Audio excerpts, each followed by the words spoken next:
Yeah!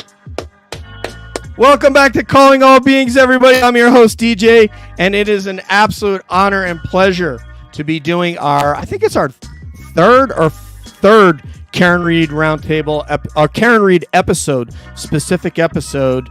One I did myself just because I wanted to talk about it. And then why am I hearing me on my YouTube? There you go. I got that off. I guess I had Cab YouTube up on my phone. Anyway, so yeah, I did the first one myself, and then the second one, Courtney and I hosted Sean. So I guess this is the third. I'm your host, DJ, and that is Courtney Marcassani, my co-host on Calling All Beings. What is up, homegirl? Hey, what's up? What's up? Glad to be back. This is going to be a very powerhouse panel tonight, so I had to jump in and co-host with you to listen to the experts, the legal experts. Brilliant people that we're having on tonight.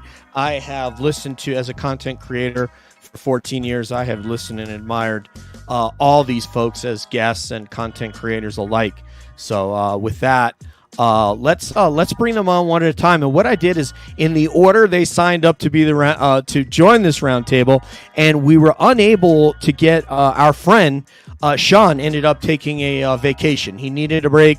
He needed a break from everything, so he ended up getting us Sergeant Murphy. But the first person other than Sean to sign on is none other than my homegirl right here, a new content creator who is going to blow it up. I mean, the stuff that she's doing, brand new content creator. She's an absolute firebrand as a guest, and look out, because her incisive analysis, her unparalleled wit, and she will be a YouTube sensation. So party people, put your hands together for Nurse Kim! Woo! Round of applause, DJ Scott. Yeah! Nurse Kim! Get me involved. I'm going to have you introduce me for my stuff, because that just made me feel really nice.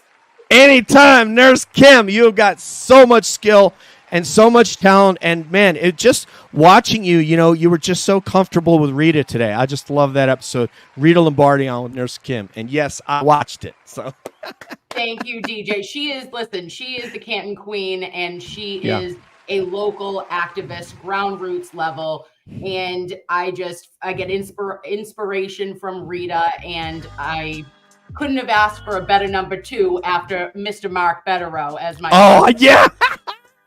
Yeah, I don't know, like 20,000 views for Attorney Bederow. So he's coming up shortly. The next gentleman who joined us wasn't a scrub high school wrestler like me. He was actually good, and that's how he became a high school wrestling coach and educator in Massachusetts. He is a wildly popular YouTube host, Massachusetts award-winning show journalist and exposer of corruption, and the host of The Young Jerks. So party people, put those hands together for Mike Crawford! Wow. Yeah! You're pumping me up. I haven't been this pumped up since like high school wrestling. So yeah. I would be your buddy out on the mat. I'd be the guy who just lost and be like, come on, Mike. I know you can get it for this weight class, man. You can get the win for this weight class, because I done just lost 132. So anyway. I will get that win at 152. Oh, no, yeah. I will get it. I will go after. Yeah. I will say this. My high school wrestling helped me out in BJJ quite a bit. So that I have high school wrestling to thank for that. And I loved it. I actually had a dinner with the coach and brought wrestlers in last year, and I graduated in 85. So anyway, right? Both 80 wrestlers. I love it. That's Woo! I don't know how you do the restart. Okay. Like, you really found out a lot about me. When I say I'm watching your content, I'm not kidding. I mean, I've been podcasting for 14 years. I love great content. And when I found out about this and this Karen Reed thing, I jumped on that train. And I am with you guys 100%. All right, let's go. The third person to join this. This gentleman right here, former Manhattan assistant DA, celebrated New York City defense attorney of over 20 years experience, and the official co-counsel of the hashtag Free Karen Reed movement, along with his friend and homegirl from New York City litigation, Melanie Little. So party people, Put those hands together for attorney Mark Bederow. Guys, I feel like it's like back on the bar mitzvah circuit. This is quite the intro. Wow. Yeah, and my parallels with Mark, we're both Jewish. I'm from New York, but I went to college in Massachusetts, and Mark is from Massachusetts and practices in New York. So I'm from just up the Hudson River from you in Hendrick Hudson High School in Montrose near Peekskill. Okay. So anyway, all right. Our last guest, man, on my way out to Colorado, I've just moved to Colorado last weekend, as some of you know. And I got a call. I got to speak with this gentleman because Sean McDonough was so kind to find us someone to come on since he couldn't. And we had been talking about this gentleman. And Mark, very, very rightly and very well spoken, basically said this man is got extreme courage for putting himself on the line against fellow officers because it was the right thing to do. So he is retired Canton PD Sergeant. Put the hands together for Peter Murphy! Yeah! Sergeant Murphy. Yes, sir. Thank you, brother. Yes, sir. It's an honor to have you, man. We've had some really great dialogue. I've talked to him at least one other time since I've been out here, and if not twice, and I've really enjoyed it as I try to settle in. I'm in my hotel room here, my hotel room studio. So anyway, so the Calling All Beings Roundtable, real quickly, rules of engagement are quite simple. One of us will start, and then it'll just go around in a circle, and everyone will get to react to the topic that's been presented. Courtney is kind of thinking of herself as an observer. Is that correct, Courtney? You're not going to present a topic or a question or what? Probably not. You guys are more expert in the case. I'm still coming up on to speed on it, so I'll just co-host and do what you need me to do. But yeah, I'm not going to be able to ask anything that you guys haven't answered before. So it's best to let the experts take the topic. All right. Well, I can kick it off, and then we can go. Oh, okay. Let me turn it down. Thank you very much. I didn't know. Let me go to my StreamYard settings. Somebody told me I'm too loud. So there's nothing more annoying. Okay. Check. How's that? How do you guys hear that? Is that good? And in the chat. Yeah. It's a little bit better. Yeah. It's a little bit better. Is it too loud? Cause I can go lower. Maybe a little. Test. A little lower. Let's go lower. Just a little bit. Lower. Nothing is more annoying than when somebody's mic is too loud. You're good. You feeling good? Yeah? Okay. All right, let me know because I have no issue about turning that down. Welcome, everybody in the chat. Thank you for joining us for these amazing people. If you're so inclined to share a blessing with us, hit the super chat. We'll get your question answered afterward. And we're going to go around the round table. Everyone's going to present their topic. Everyone's going to get to react to that topic, and then what will happen is after the fact, we'll just have free flowing conversation and take questions from the chat. So just let us know what you got. Thank you very much. And all right, so I'm going to throw out I said you could present a topic, a question, or a hypothesis, and everybody else will react to it. So I'm going to throw mine to Nurse Kim. So my hypothesis is, after viewing the Microdot video, and I realized that a lot of you guys saw this quite a while probably before I did. And in looking at that video that he did recently, where it presents the sequence of events front to back with what he knows and what he surmises, it was a brilliant production that he did there. I know all us content creators like, oh my God, look at that video he made. So in any case, when I saw that, and I saw Brian Higgins with his left hand, and someone was standing in front of him, you guys can correct me hey, thank you very much, Reality Check, for that blessing. We got you started, and we'll get that in there. When that happened, that point in the bar, to me, and anybody who's been in a bar situation where there's a fight, it only means one thing. That means, hey, he's pointing over his shoulder. I think it was Chris Albert was sort of standing in his way, and he was kind of like, do you want some of this? you want some of this? You can come and get some of this. Because here's the guy who's going to leave the bar without a girl, and the girl he wants is sitting over there with her boyfriend. And that pisses off a drunk person even more. That guy who wants the girl, and there's a sort of taller, handsomer, better looking person across the bar that is with the girl that he desires. And so I think he was challenging John O'Keefe to a fight. I believe that John O'Keefe's, this isn't just in my opinion, so I want everyone to take this with a grain of pink salt, that Himalayan salt.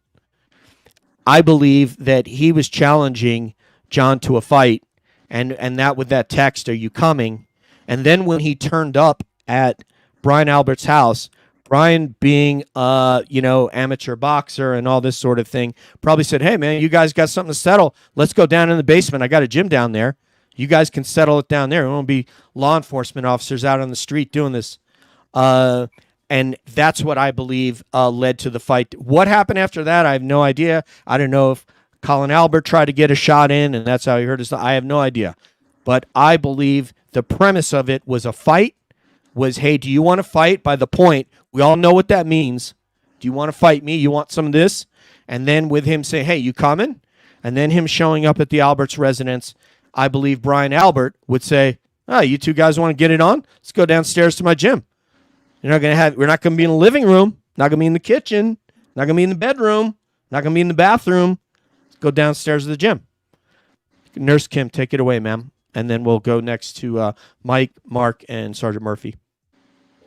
Yeah, so DJ, I absolutely agree with that. When we saw the Look the Other Way video by Microdots, it was incredible. For me, that video put everything that I had thought, I could have these opinions or thoughts about what I had surmised happened, but to see it in a artistic representation on a screen, like, made the hair on my arms stand right up. Like, I felt it. It made me sad. It made me angry. I had like a visceral reaction to seeing that video, and it was masterfully done, if I may say so. But please, absolutely, when you're talking about them in the bar, which I found very interesting because it wasn't really harped upon by the defense at all. Like, we went through the grab ass together, right? We went through the boys squatting and, doing wrestling moves. Crawford, you can take that after. But, there was a lot of speculation, but I don't recall, guys, correct me, I don't remember seeing Higgins' point until that was brought up in the Microdots recreation, and you pulling that up, DJ. So yes, I think 100%. Also, let's add into the fact that Karen Reed had texted, or no, I lied. Higgins had texted Karen while they were at the waterfall. And then, when they get to the Albert residence at 34th Fairview, the text message is received. Are you here? Are you coming here? And I think that is just what set it off. That set it off, in my opinion. I think that maybe perhaps on the way over, again, this is all speculation, but perhaps did Officer John O'Keefe see that Higgins had texted Karen? If he was on his ways going and getting them to the location, was her phone somewhere that was visible for him to see? Yay, nay, I can't tell you. I'm not a Mass State Police. I didn't investigate this, but I think that whatever went down because of alcohol, testosterone, and the looking for the affection of a girl that one man had and another man wanted. Yeah, I heard that. I think I heard you say that on your show. It might have been with Mark, but that's an interesting point. But I'm just saying, when you get there, he wanted to show he wasn't scared. I'm not scared of you. You think I'm scared to come to that house because you're tech? I'll go there and show you. I'm not scared of you. I'll come to that house. But and then when Brian Albert obviously would have directed them, let's go to the basement, man. If you guys got something to settle, go ahead, Mr. Crawford, please, sir. I tend to not like to get into those kind of next level speculation because who knows? We don't know what happened at that house. But the text messages, that's exactly what I wrote down as soon as you brought this up, is that he did send the text messages to Karen, and then the text message to John. So that's obviously very suspicious. But the big thing for me is Karen didn't do it. So Right. let No the question. cops figure out who did it. It could be any of these people. It could be could be someone else. I don't know. But I like to be careful, and I think that the text messages speak for themselves, and that video too. Yeah, I think the video, of course, people are going to start speculating based on that. But who really knows what happened at that house? You know. So I just know that Karen didn't do it, and the text messages and the video are suspicious. I can totally understand why people look over there, and it's an obvious place to look. So I think the law enforcement should be trying to figure that out. You know what I mean? And they didn't do the investigation, so none of us know what happened at that house. And that's why. No, I've said this in about one specific topic in the UFO community. I said I bet my life on it. I would also bet my life on that Karen Reed didn't do this. My point, I was extrapolating from what I'm trying to get at, Mike, is that looked like a call out to me. What Brian Higgins did at the bar. Definitely. What happened at the house? I have no idea. I was just extrapolating from grab ass and two. Like those two guys Yeah. going at it. It seemed like they were practicing. Let's be serious. It looked like two guys hyping each other up for something. But who the hell knows? Like we could just be looking at that and thinking that. But I think the most important thing is Karen didn't do it. I mean, that's what I always stick to. And we could talk about the video and the phone calls or the text messages, excuse me. I think that's important, but I just, I don't like to go to that next level because I don't know what happened in that house. We don't have text messages from, about what happened in the house. We have messages right before they went to the house. So I think that's I like to stick to that. I love your style. I love your style. I just want to be safe and smart, and because we don't know, it could be something else happened, but I don't know. You are smart. So here's someone else who's really, really smart. The official hashtag Free Karen Reed attorney, along with Melanie Little and Mark Bederow. What do you think, sir? Well, from a lawyer's perspective, you come at this with, you don't have to prove anything. You just have to establish reasonable doubt. Having said that, do some of these facts help support reasonable doubt? And they could, if used in the right way. And so the first thing is it plausible to, believe that Higgins might have been involved in this? And if you're going to make that argument, you need some credible evidence. And it certainly is plausible. I mean, Brian Albert is a meathead. Brian Higgins is a meathead. Colin Albert is a meathead. They all center their lives around drinking, fighting, and flipping the bird. So do you start with the idea that this could be whose is bigger than whose and could end up in something that seems so stupid? And the answer is yes. And what is the more evidence of that? The grab assing in the bar. I mean, grown men at a bar. And I think it was even Matthew McCabe who said, "You mean that? The grab assing?" Like it was nothing. So it's certainly plausible.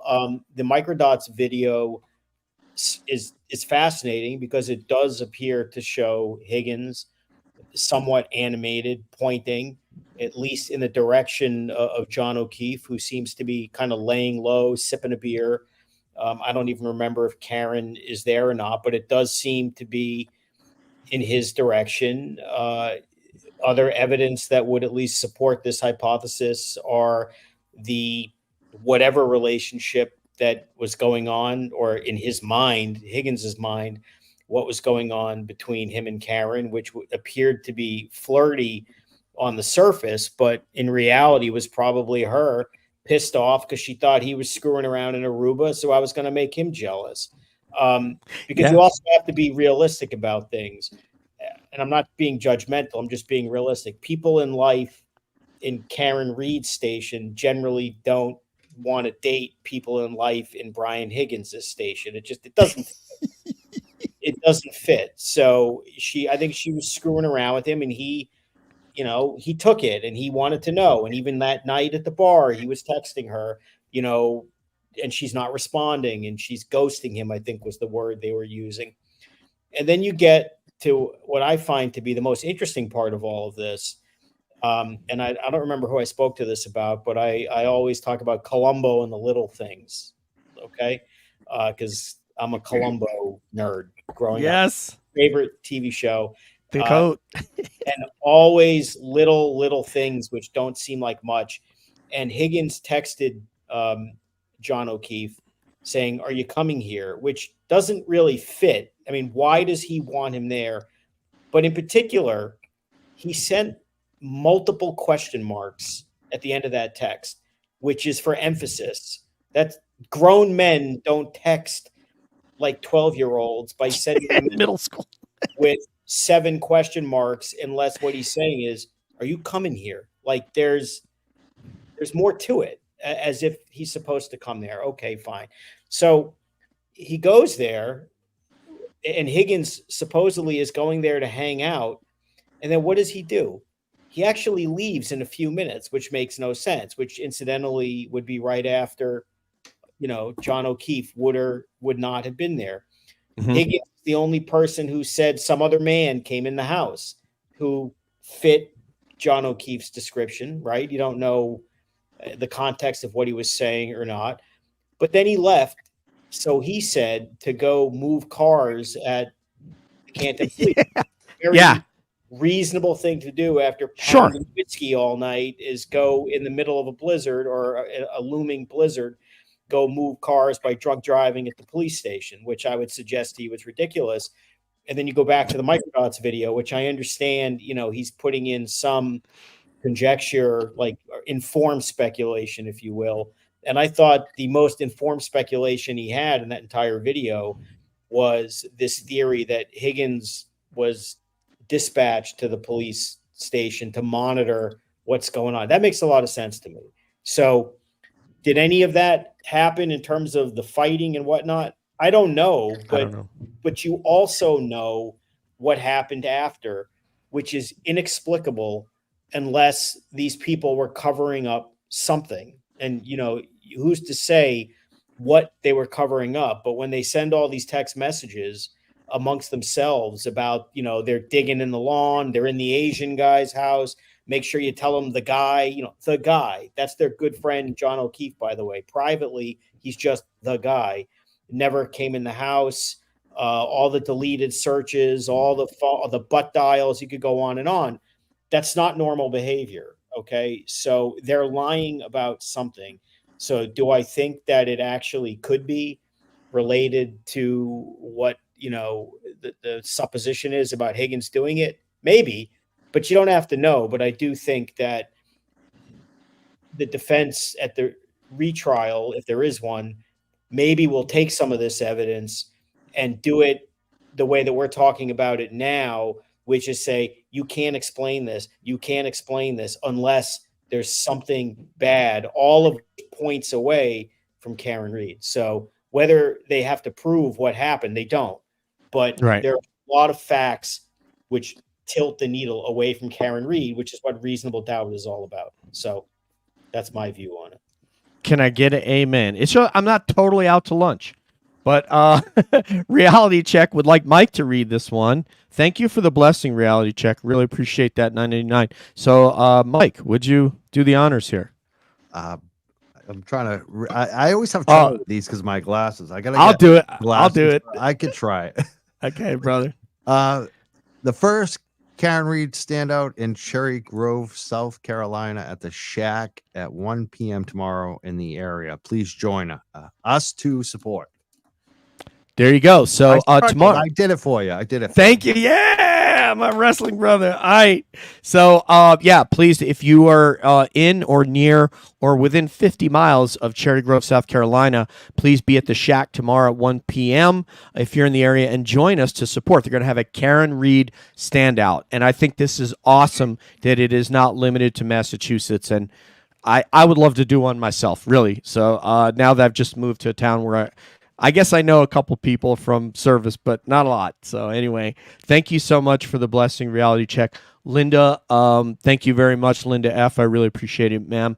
We're hoping that we can pay for StreamYard, Canva, What else? Spreaker and the 4 things we use to create this show. And now even Twitter. You got to have a premium account to stream on there. Midnight Moon, thank you very much. Greatly appreciate it.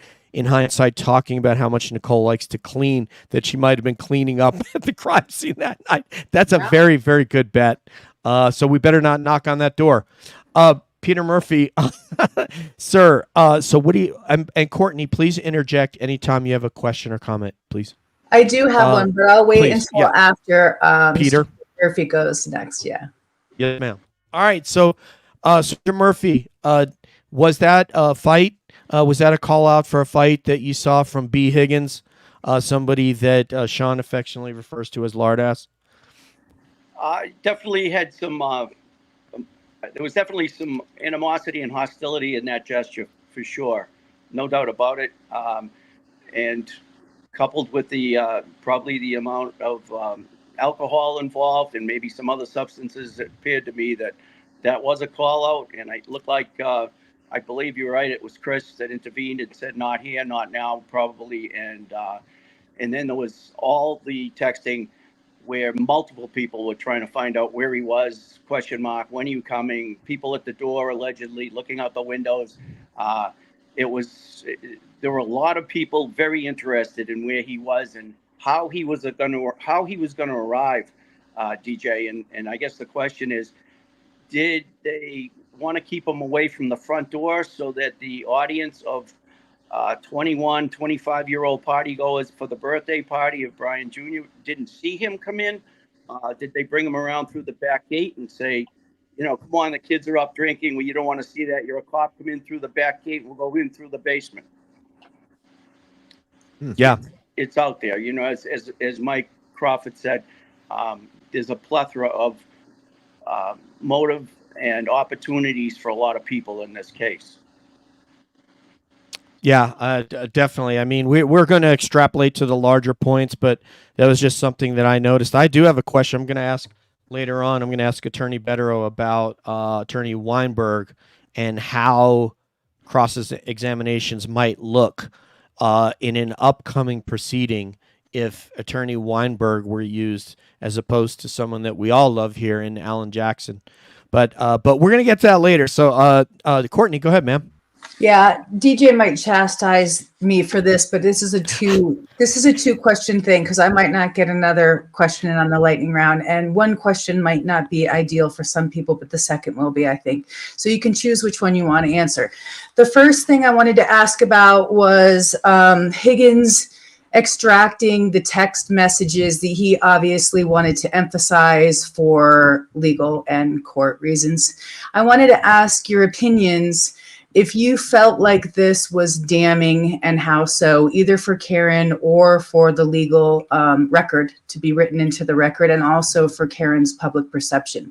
I'm curious what you experts think about that. And the second part is, if you don't want to answer that question, the second question that I feel is just very damning is Colin Albert's photograph. There was a photo of him with a bunch of buddies out, and he's got, clear marks on each one of his knuckles where he looks like he just, beat the shit out of somebody. And he gave an explanation that he fell on the ice. And so I'm wondering what your opinions are about both of those two things. Those are the two things that stand out to me.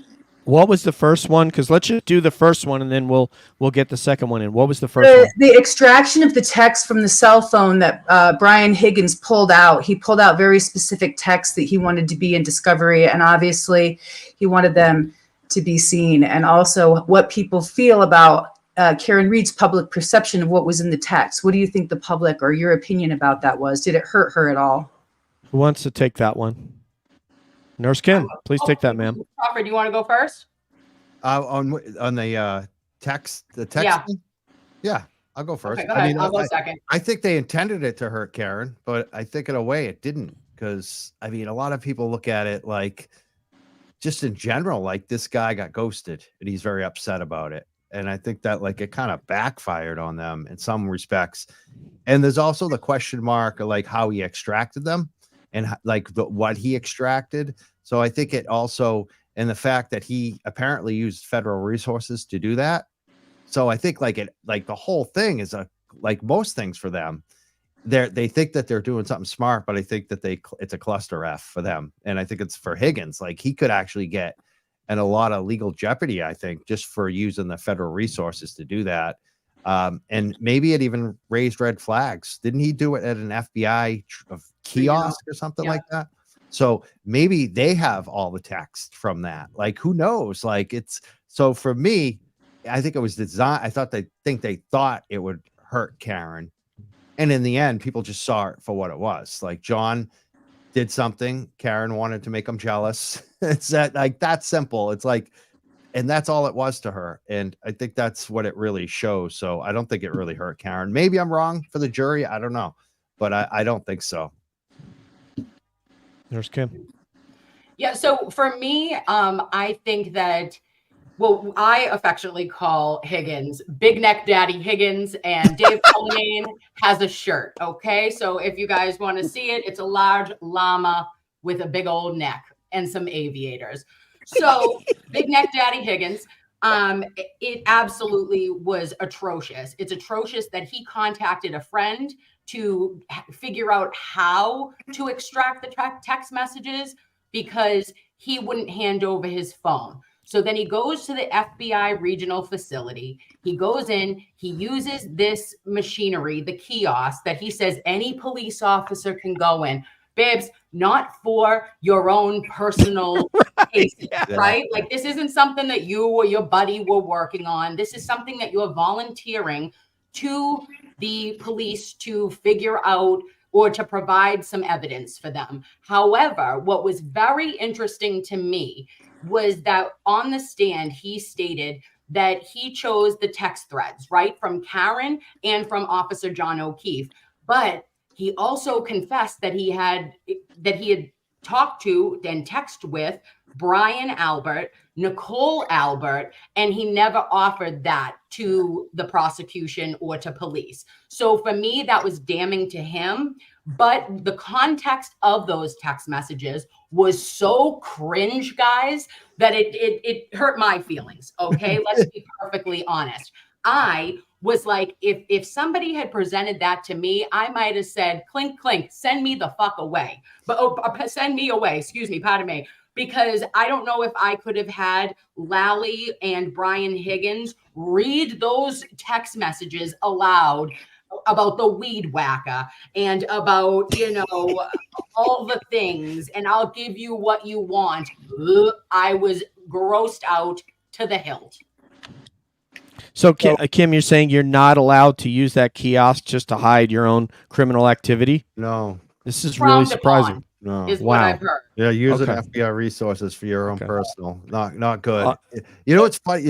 I just felt like, would you say embarrassed? I felt like embarrassed from my 7th grade self. Yeah. Because that would have been me in like the 7th grade. Yeah. Like the Higgins is just ugh. What do you want from me? What do you want from me? This was Higgins. The examination of Higgins on this kind of stuff was a perfect lesson in how not to examine a witness. What you just said, Kim, that was cringe. I mean, listening to him for 2 hours read, can you go to page 54 and can you go to page 55? And there comes a point where you're counting the ways, how to blow your head off rather than listen to this. It's that bad. But to the extent he thought that was putting Karen Reed in a bad light, maybe. I mean, but again, I think anybody with a serious understanding of what's going on could see what she was doing. She was pissed off. Things weren't going great. But I suppose if the DA thought it through more carefully, he would have realized that what he's really doing is, it goes back to the point we got on before this topic, is arguably giving Higgins a motive to harm John O'Keefe. So what are you doing? As far as the kiosk and his criminal conduct or whatever, the kiosk is actually the least of his problems that his testimony came out. I mean, no one's getting in that much trouble for, going to the kiosk and dragging in his buddy. They have that would be handled administratively. They have this thing called the Office of Professional Responsibility for the Feds. They would punish him, but you're not going to jail. You're not getting prosecuted. The problem that Higgins had from his testimony is, and you could tell, even though the jury wasn't told about the FBI, he clearly gave interviews to the FBI and U.S. attorney and testified in a federal proceeding. And it's a federal crime to lie or mislead the federal authorities. And he clearly did, because if you remember, he was arguing with the attorneys about what he did and what he didn't. And he kind of volunteered that he also deleted text, from his father or something that he had never been asked about. And he said, no, those guys got it wrong, meaning the feds. And he was trying to defend this or that. It caused him to have to talk about why he would get rid of all his personal data from his family. But, well, I used to be an undercover. This is nonsense. Okay. So all of this stuff in terms of whether it hurt Karen Reed, no, I think Higgins damaged himself as much as any of these civilian witnesses. And the idea that he's going to want to come back and do this again, if it goes that route, I would suspect that he would be number one on the list of those people who says, get me the hell out of here, because, I potentially have a problem I'd rather not talk about. So I don't think he did anything to help them. He hurt himself, and at a retrial will hurt him more. Yeah, it's going to be fascinating who is going to come and testify if this next trial comes off. But I want to get the roundtable going again, so in our circular pattern. So, Nurse Kim, would you please present your topic, question, or hypothesis, ma'am? Yes, absolutely. Thank you, DJ. I wanted to first say the only person I have, well, besides Courtney and DJ, a pleasure to meet you tonight, but yeah. Mr. Peter Murphy, I have been in awe of you since I saw you on Sean's show, and I've never met you or met you via online before. So I just wanted to say thank you, sir, for your service, and that I think that you are incredible. And that's that. I'm done. And thank you. You're very welcome. Thank you for the vote of confidence. I appreciate it very much. Absolutely. And to that point, Mr. Murphy, because I knew you were going to be on tonight, I wanted to just ask about, we've gone into a lot of Mass State Police corruption via Trooper Proctor, Buchanan, from, DeChico, Tully. We could go through the list. It goes on and on. But when it comes to Canton Police Department, I am wondering, do we believe, or what are your thoughts, guys, on if we thought it was incompetence or malice as it related to pinning it on the girl from the investigation standpoint of, 6 a.m. to 8 a.m. and then not even securing that crime scene, right? And the use of solo cups and leaf blowers in the lawn. And I just wanted to get your take on that, guys. I love this question. This will go Mike, Mark, Peter, who it's really for, and then myself. I would skip, because I don't think I heard the whole thing. I was expected to go to Peter, so I just kind of it would just keep it going in a circle, so we don't get. I don't even have thoughts on how I would answer it, so I would let that go to Mark or Peter. Mark. I don't know whether people who are literally responding to a crime scene immediately have it in their mind to say, let's fix this. That strikes me as just hard to believe. They don't know who anyone is. Now, they know who lives at 34 Fairview Road. It doesn't take them long to figure out that the man lying on the lawn with one shoe on is a police officer, including from the same department as Brian Albert, which I would suggest, by the way, should have been a curious fact of more interest to the police to wonder if something was going on with that. How did two Boston guys end up in that situation? But that's neither here nor there. But I think the one indisputable truth in all of this is that, and I say this with all due respect to distinguished alumni from that department, a different department than it is now, obviously, but that current connotation of the Canton Police as it existed in January of 2022 is disgraceful beyond words in terms of their competence to deal with anything. I understand it's not the New York City Police Department. It's not the LAPD. They don't respond to homicides on a daily basis. But Jesus Christ, there's a dead police officer on the lawn. Do something.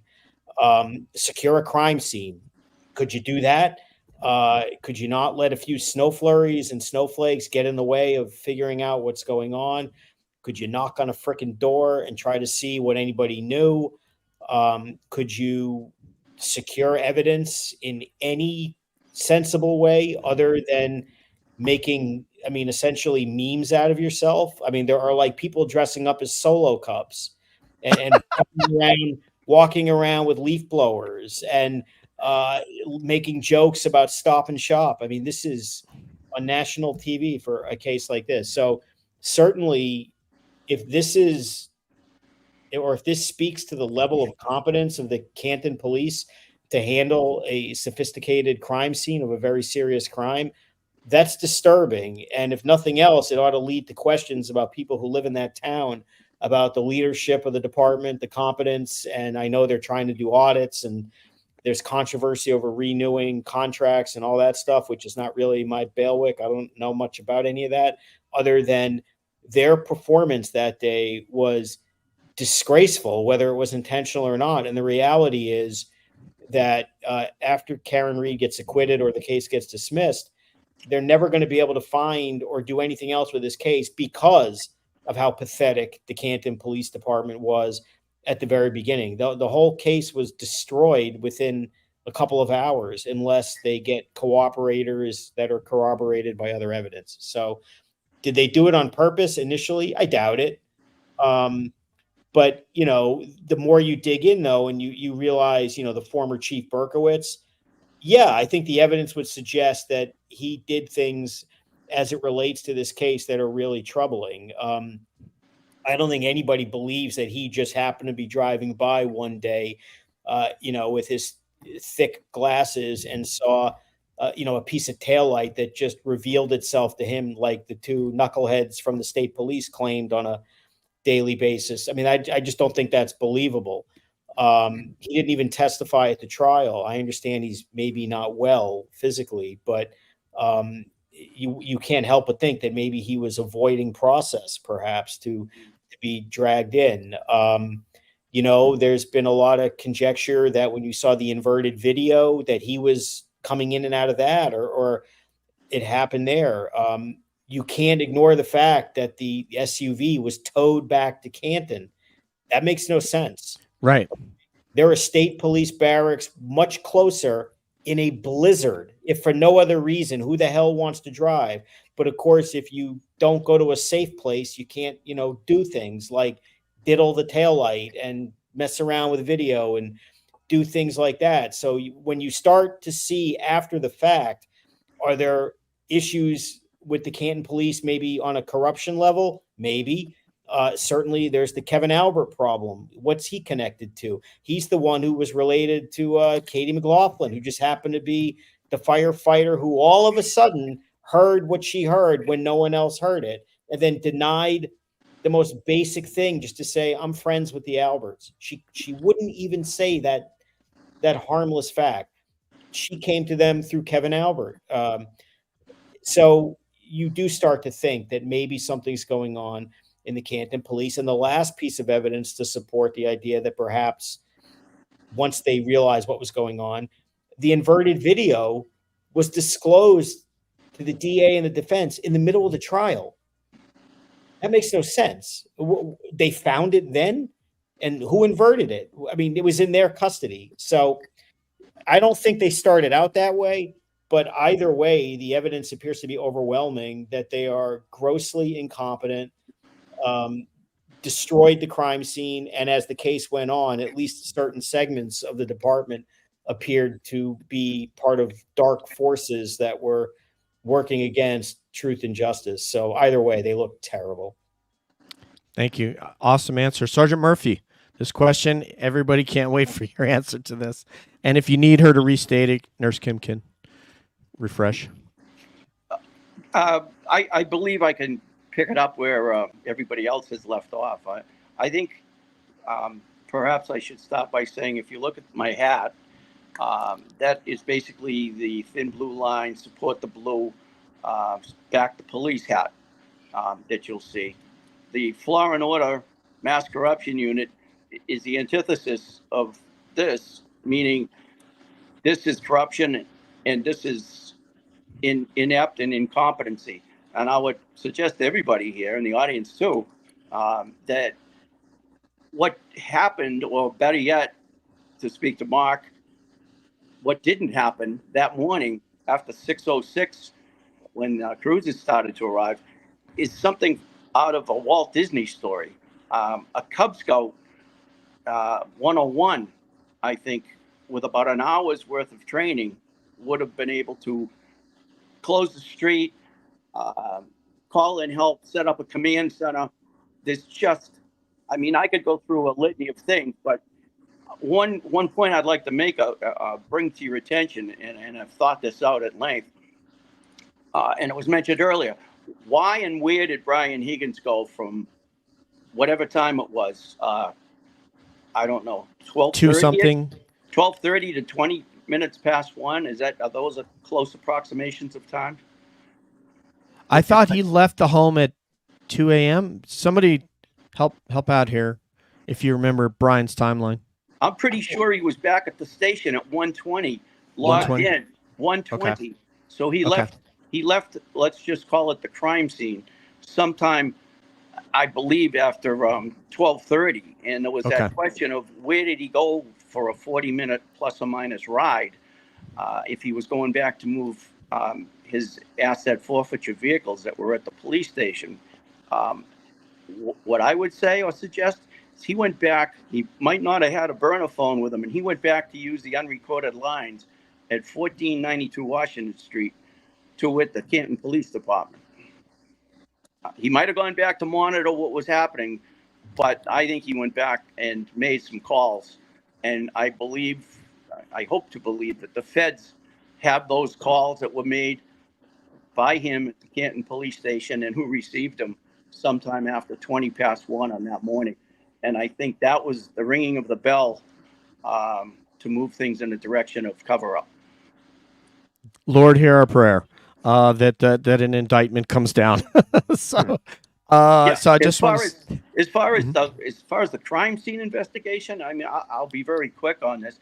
Sure. What should have happened was close the street, all hands on deck, call to the chief, call to the chairman of the select board, deputy chief across the street, probably 100 feet or less from where the late John O'Keefe's body was found. He was the one allegedly that handed off the Solo cups and the Stop and Shop bag. I can't understand. I can't go to bed at night and rationalize why call him the second in command on the police department didn't get out of his Dr. Denton's and go across the street and assume command of that scene. And I would suggest to you, if they closed the street, they had, Mark can speak to this, perhaps exigent circumstances. There could have been more bodies. It could have been a crime, assassination. There could have been more bodies in the house. Nobody went in the house. Could have been 5 people, 15 people hurt, bleeding out in the house. Nobody knew anything. Yeah, the thing that's interesting to me is I don't know about literally exigent circumstances in the sense of like going in the house, guns ablazing, kicking doors down.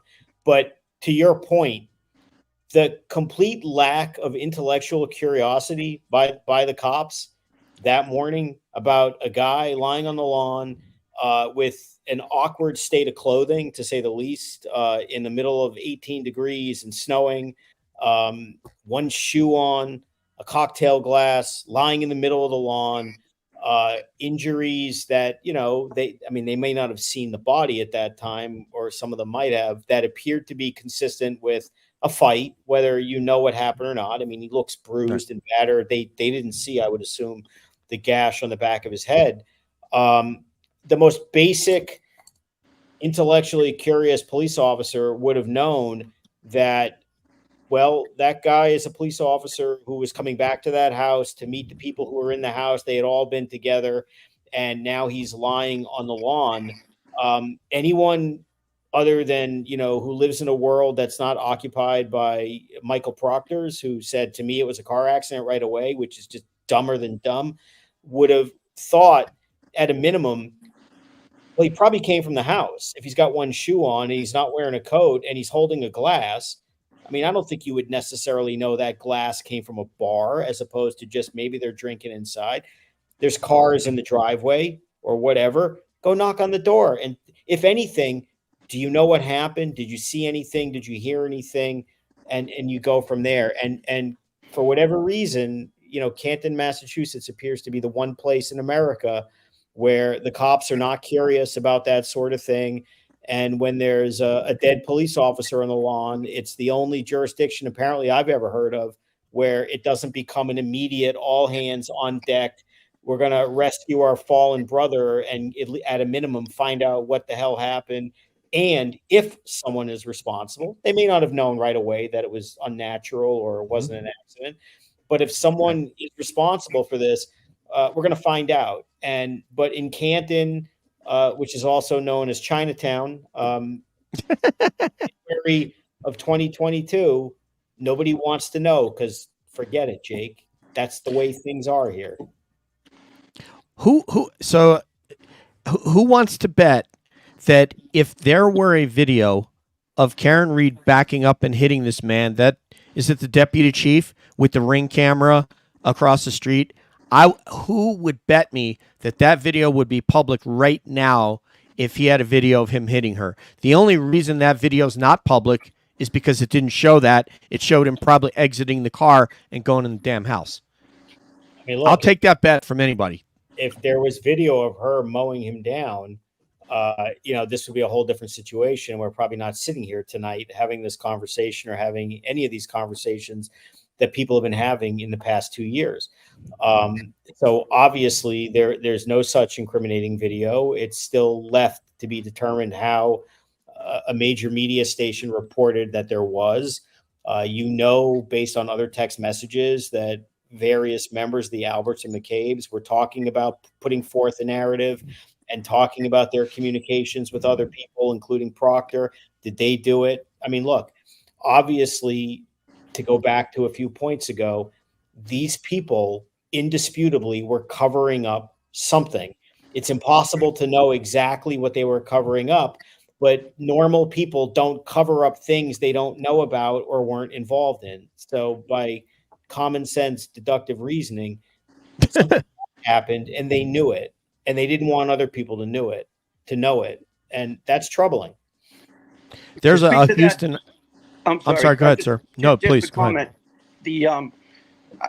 I mean, if we go with the premise that maybe some phone calls were made by Brian Higgins when he got back to the PD on the secret squirrel phone, if we go with that, I'm going to suggest that first arriving officer at the scene had probably the most opportunity to take some pictures, footprints perhaps up or out from the front door or the back of the house.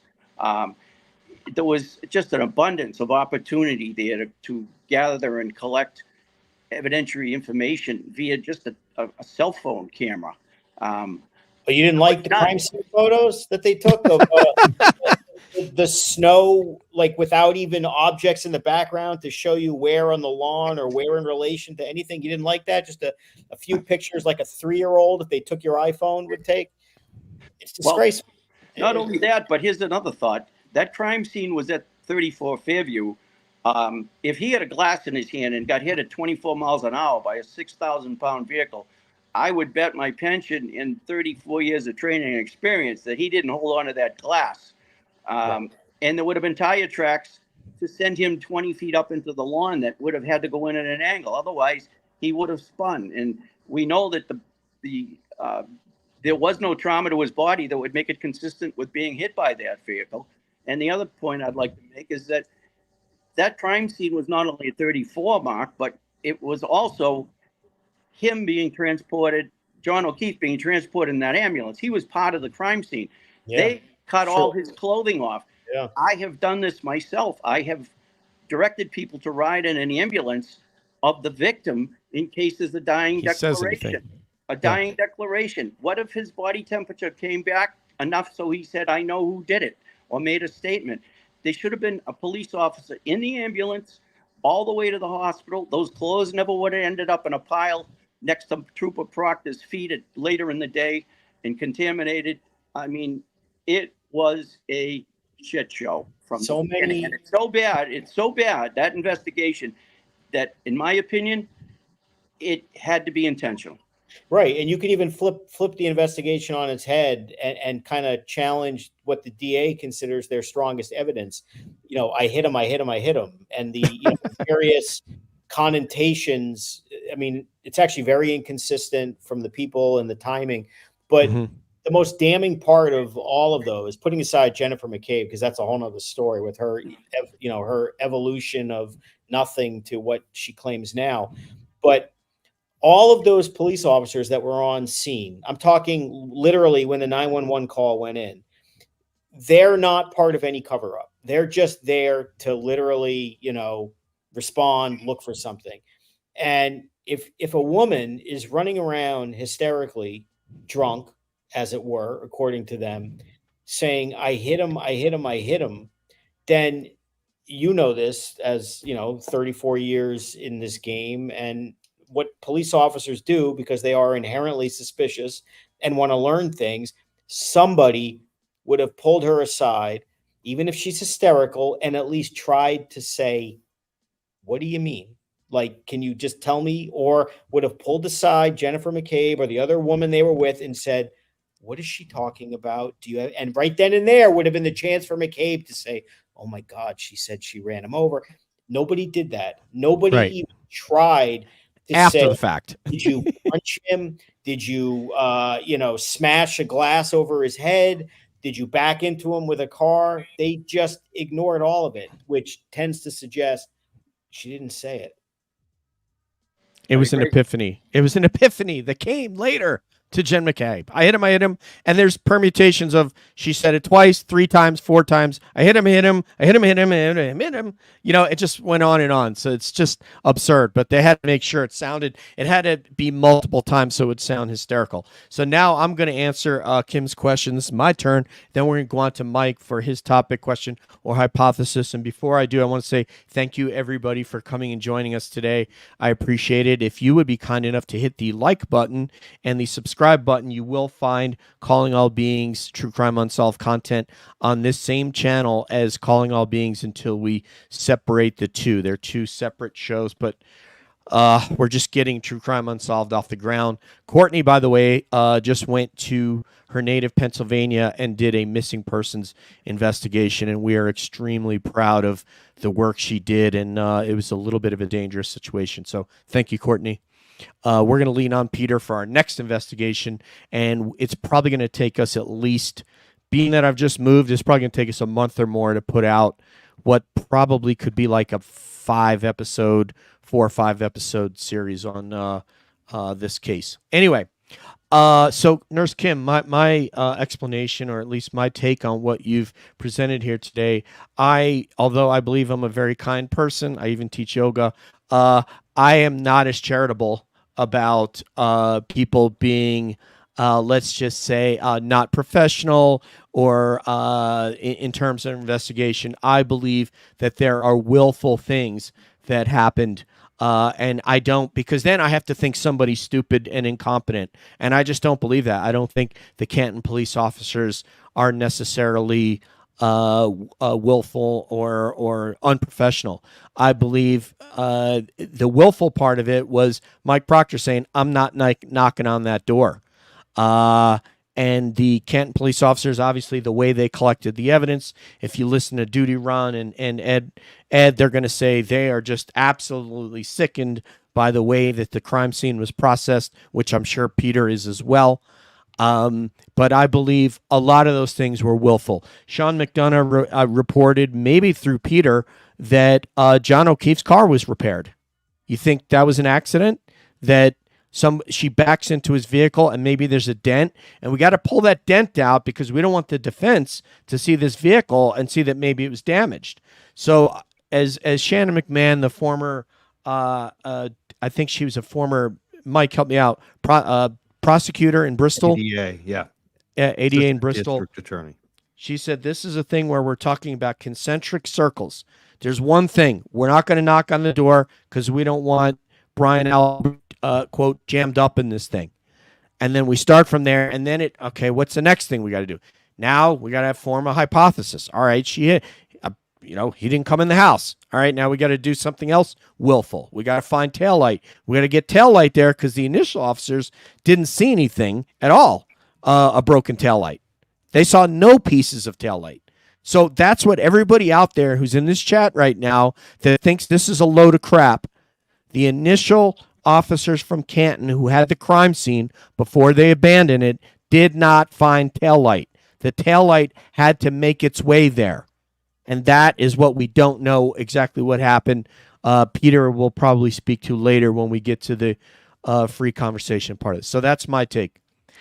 Mr. Crawford, sir, your topic. I guess I want to go to the inorganic PR campaign that the district attorney has created. And I think that it doesn't get reported enough.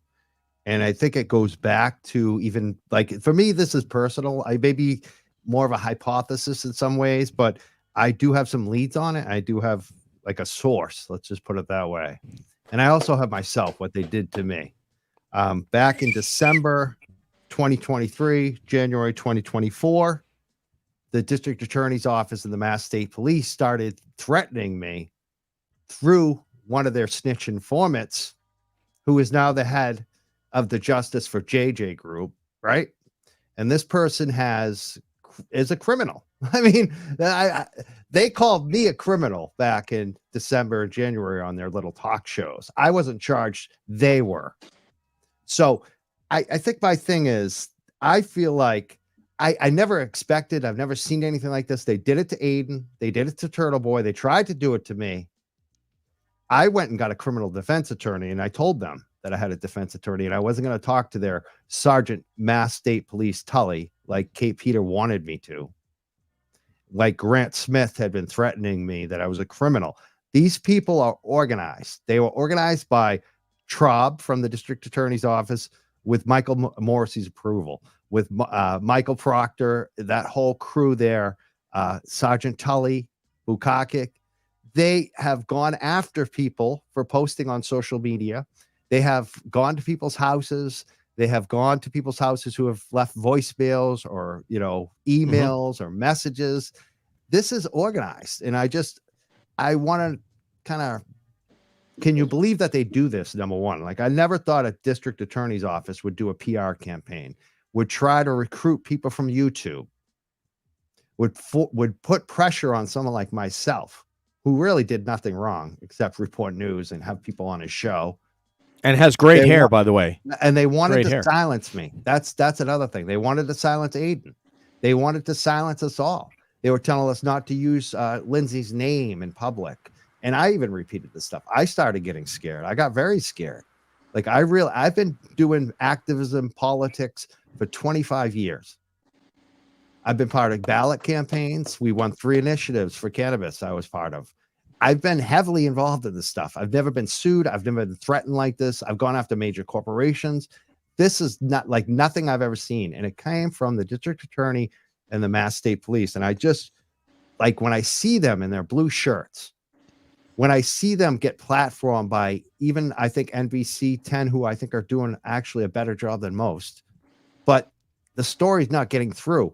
This is a district attorney backed campaign. Kevin, Yellow Cottage Tales. I'm convinced he made a deal. I'm convinced Grant Smith made a deal. I know that Coffindaffer got recruited. We saw Gretchen Voss talking about getting burgers. She seems like she got recruited too.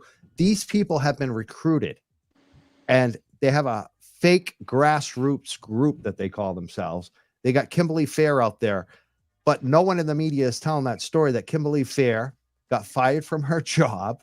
She harasses people daily, tries to get them fired from their jobs, and that she has 2 libel cases against her. They don't talk about Kate Peters' criminal.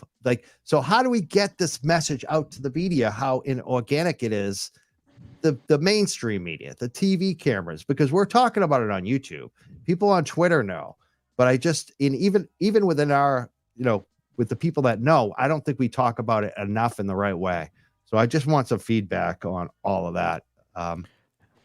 I just want to say I'm sorry that you're having to deal with this. I have heard you Not talk anymore. about this. Not anymore. I feel very good now. Good. Like I feel Good. very confident in everything. Good. But this was in December and January, and it did. It messed with me. But once I had that criminal defense attorney, I felt a lot better. And I think that's my advice to anybody. If you get any pressure, don't talk to them. Do not Call Mark Bederow. Yeah, call me, call Bederow. We'll get you somebody. I will get you somebody. I know enough attorneys. I will find someone. If you need a budget, we'll find you a budget attorney. If you got the money, we'll find the most expensive one. Whatever you need. I mean, that's where I am. I will go to bat for anyone in that similar situation. Can I say what's a sad irony about this, Mike?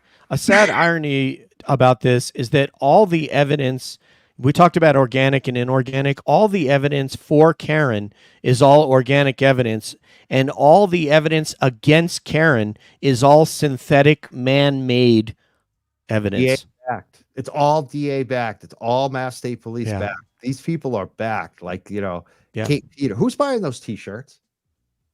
I don't know. And how about Turtle Boys Communications? Wasn't there a request by somebody in council asking his communications between his lawyer to be open? I mean, that's also, I think, very, very atypical.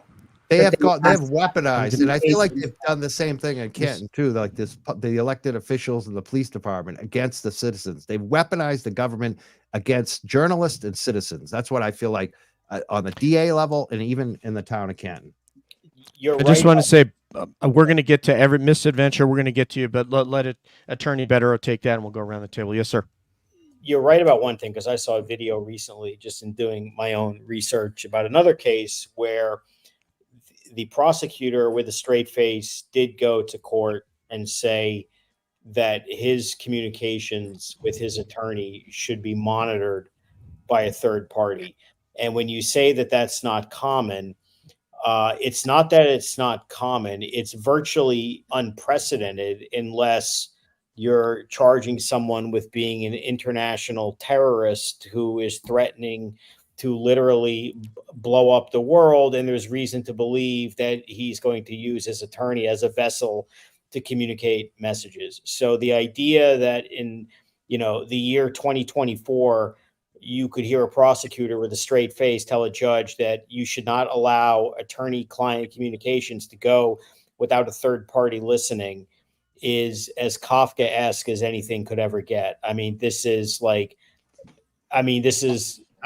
sorry for all the cliches, but it's Orwellian. I mean, it's right out of George Orwell and Kafka, if you like that. I like a good Kafka reference with the beetle in the corner and the one. Read The Trial by Franz Kafka. And that, just the like nightmare. Karen Reed should read The Trial by Kafka. Someone should send her a copy. To Mike's point, have you ever seen a prosecutor, try to have a PR machine? Oh, all the time, every day.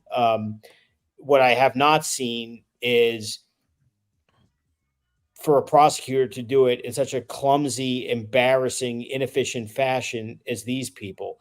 And if they're recruiting voices by, sending liaisons to the island of the misfit toys to recruit these weirdos to, pass their messages along and do all these things. I can't speak to what deals or this or that, but the idea that these are the people that they're somehow recruiting and have gone all in to pass the message, it's very interesting, because putting aside, you mentioned some specific names, putting aside, the towel Grant, because he's in his own class. Look, he's the child of Wendy Murphy. Nothing more need be said about him. That's discrediting without more. But the other people, or some of the other people that you've mentioned, used to be either supporters or advocates for Karen Reed's innocence until they weren't. And did they find true crime, Jesus and justice, or did they decide that they hated someone else who brings in all the other people that you're talking about? So they're not serious people. They shouldn't be taken seriously. They should all just be marginalized for the, again, they come from the island of the misfit toys. They're not serious. They have an agenda. They have a knee-jerk reaction to accuse everyone they like as either being stupid or grifting is the word of the day. That's the word of the day with these people. But to go back to what you're saying the DA is doing, to go after journalists because they don't like what you're saying online or in other formats is it's Kafkaesque, it's Orwellian. You're back to that. So there seems to be a pattern coming out of this office, and the way that, they've indicted one journalist, as you know, which I'm not going to talk about for other reasons, but what they're doing to you, what they're doing to other people, that's not supposed to happen in America. Journalists do what they want. They say what they want in a way that it can be offensive. It can be discomforting, but this is a case that's of public interest, a matter of public concern. There's alleged corruption going on here. Most people believe that. I mean, that's what journalists do. And for them to behave like this is not something that you should be seeing in America in 2024. It's what you would see, in Germany in the 1930s and the Soviet Union, before the Berlin Wall fell. Not to get all historical on people, but this is crazy that a district attorney's office would treat journalists and news gatherers in that way. But as far as how to get the message out, you just have to talk to reporters, mainstream reporters. And I would think if they knew what we're talking about, what Mike was talking about, that they would be quite interested in that. And at a minimum, they probably would stop platforming some of these people and putting them on if they knew what kind of baggage they were actually bringing to the table in terms of their own credibility problems. So I think it's just getting the word out to the right people. Yeah, it's a great point, Mark. It's and newsflash to everybody: there's journalists out there that aren't on a television station now. So just kind of get that in your cross check, as we used to say in aviation. Put that in your cross check. Not everybody belongs to an NBC, ABC, CBS, or a cable news affiliate. We are journalists as well. Mazza, him, even a meathead like me. Peter Murphy, would you please take that question from Mike? Okay, bring that back to me again, please. Can you summarize it, Mike? I guess just what are your thoughts on that they've weaponized the town of Kenton against the citizens, and they weaponized the DA against journalists, basically, and the Mass State Police against Aiden, even myself. Katie was just random people on Twitter and Facebook have gotten visits from who is it? Bukaki, recently. So what are your thoughts on that? And how do we expose it too? Because I feel like they've weaponized this group of people, and it's a front group. It's an inorganic front group. Those people in the blue shirts, and it's not real. We know what it is, but the media is acting like they're a real group, like they're really concerned, when mostly they're either McAlberts or people that have had bad articles written about them by Turtle Boy for being idiots, for being losers. Like, these are people who have abused animals. These are people who have been fired for, being a school teacher's aide, Kimberly Fair, and said some of the worst things you can ever say on social media. And she got fired over it. Like, she's a doxer, right? Yeah. She's a doxer. Yeah. And all she does all day is harass people and dox people, and then claims she's a victim, and she's on television in a blue shirt saying she's for justice for JJ, but it's inorganic. Right. All created by the DA, the Mass State Police, and the haters of Turtle Boy.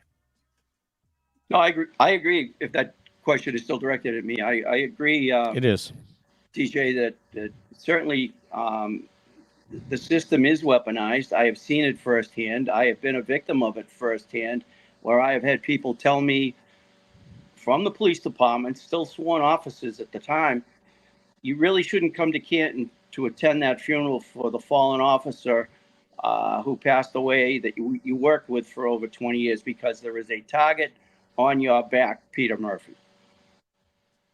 Somebody said that to you? Correct.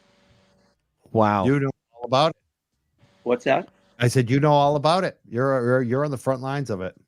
And there are several instances that I've been told, I don't have receipts in hand per se from the victim or the recipient of that particular interaction, that police officers have gone to doors, made contacts, outreached in retaliation for, and I'm not, this goes more perhaps to both departments, state and local, for comments and just general activity.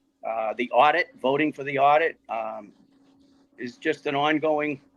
People are afraid. I've had people say to me, boy, I'd like to get involved, but I am terrified. I have kids in school and I don't dare step outside the four corners of the page because I know it'll come back. Look at their Dow attacking Kathleen Howley. Like they're looks like there's like she posted a long post about what she's going through right now. That these women in Canton were sent threatening letters in the U.S. postal mail. They think they know where they came from. This was months back. The Canton police didn't do anything about it, and now it looks like they're investigating. They're actually doing a fake investigation of Kathleen about it. Well, one of the people who received the letters that's been a vocal opponent of the Canton police. Let me just add one comment to that, Mike. And I again, I know one particular letter that was forwarded and investigated by the sheriff's department and fingerprinted of one of the 5 women, I guess, or 6 that got doxxed.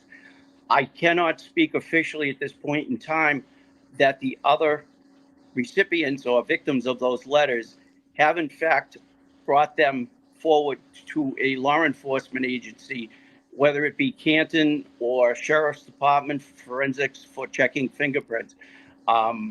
There was a point in time, I believe, that only one letter had gone forward and been brought forward to the Sheriff's Department and the Canton Police Department, and it appeared that they did due diligence to try to extract anything they could from that.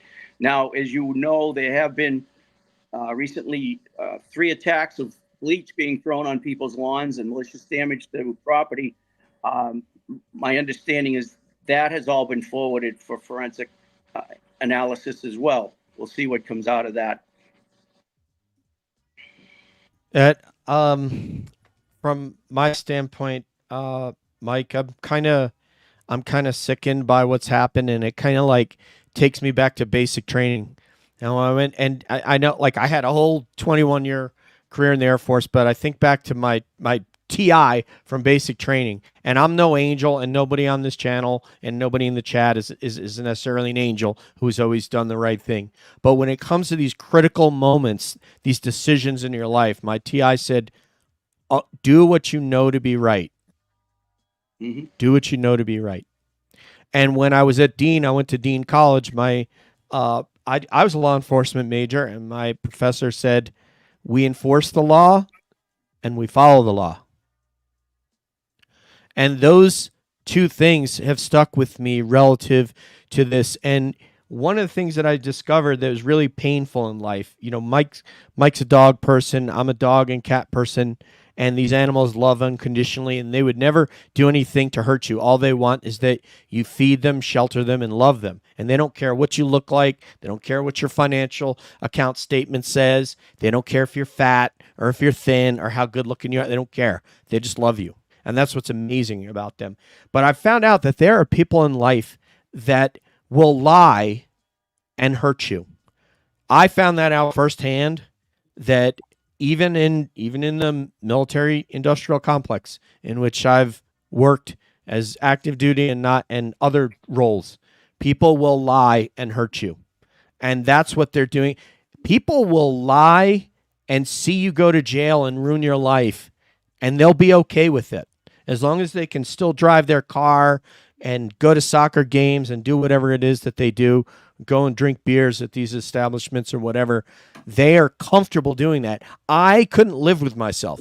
Nobody on this panel could live with themselves if they lied and ruined somebody's life. And that's what I think the other side is doing. And I think we just need to keep doing what we're doing. And I told somebody on Twitter today, as far as Aiden Carney is concerned, I don't think, like, Aiden and I would see eye to eye on a whole lot of issues, but this is a man of courage and uncommon valor.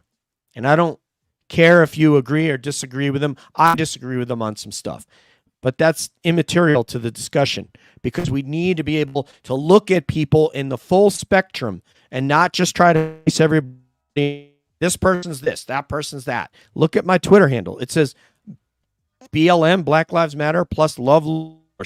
That's not an act that I put that there, because I believe in both things. And so I think we just need to keep doing what we're doing, Mike.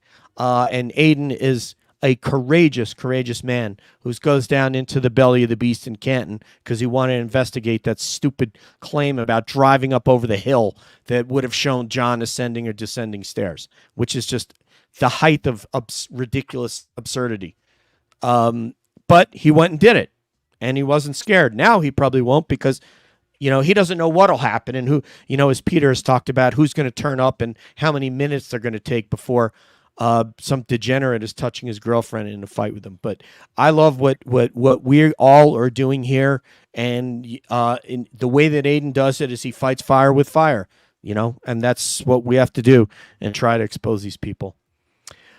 Next person is Attorney Mark Bederow, and we're going to get to your question at the King after we finish the next two court, because you got another question. Attorney Mark Bederow, what is your topic, hypothesis, or question for the group? So, in full disclosure, I didn't do the homework assignment, and I'm coming up with this on the fly. Extemporaneous. I love it. No, it's okay. But yeah, this seems to be interesting, especially this is always to me much more fascinating with non-lawyers who just trial watch but know what's going on with this.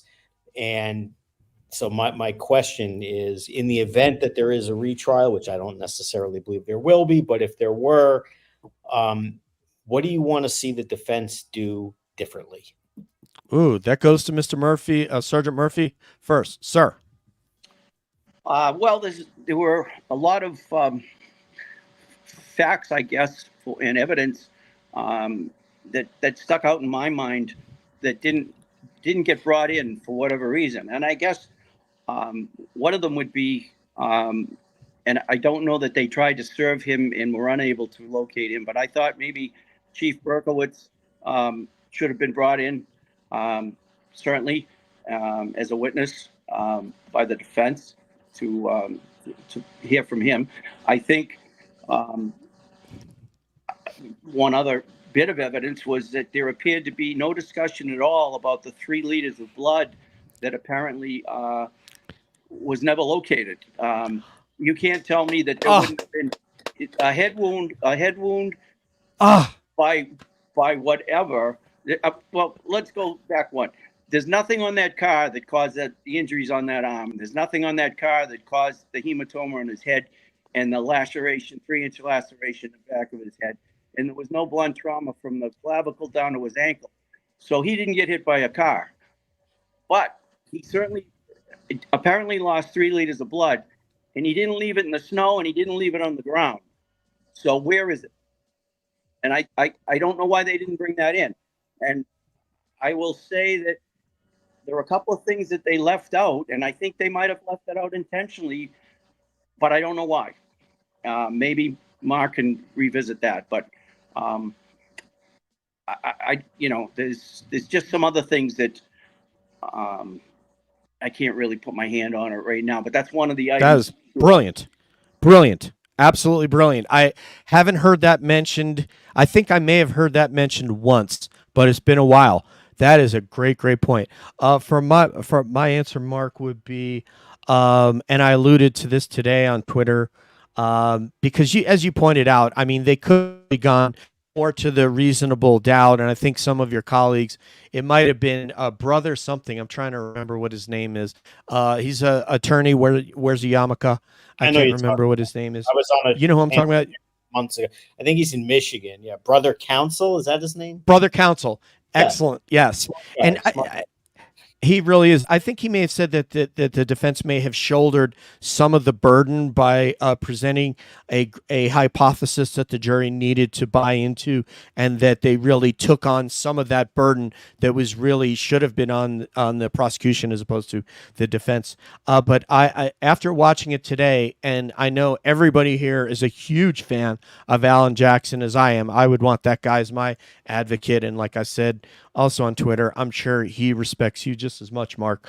But for me, I would really like to see them engage Mr. Weinberg specifically because of I don't feel that as impartial that Judge Bev as perhaps you do, and I realize you may be making an argument in front of her, so you can't really say much, but I just don't feel that she's truly impartial. She has that kind of towny vibe. She seems very partial to Adam Lally to me. This is just now I'm going off of, I've never no law training. I'm just telling you how I feel as an empath. And most people agree with you. I mean, that's yes, and serious. Just as an empath, I feel that way, and so she wants to be here. She could have recused herself and should have, but she wants to be in the limelight. She wants to do this. She wants to, as you guys and Melanie, your buddy, talks about all the time. Oh, I alone get to make this decision. Something analogous to that she loved to recite over and over.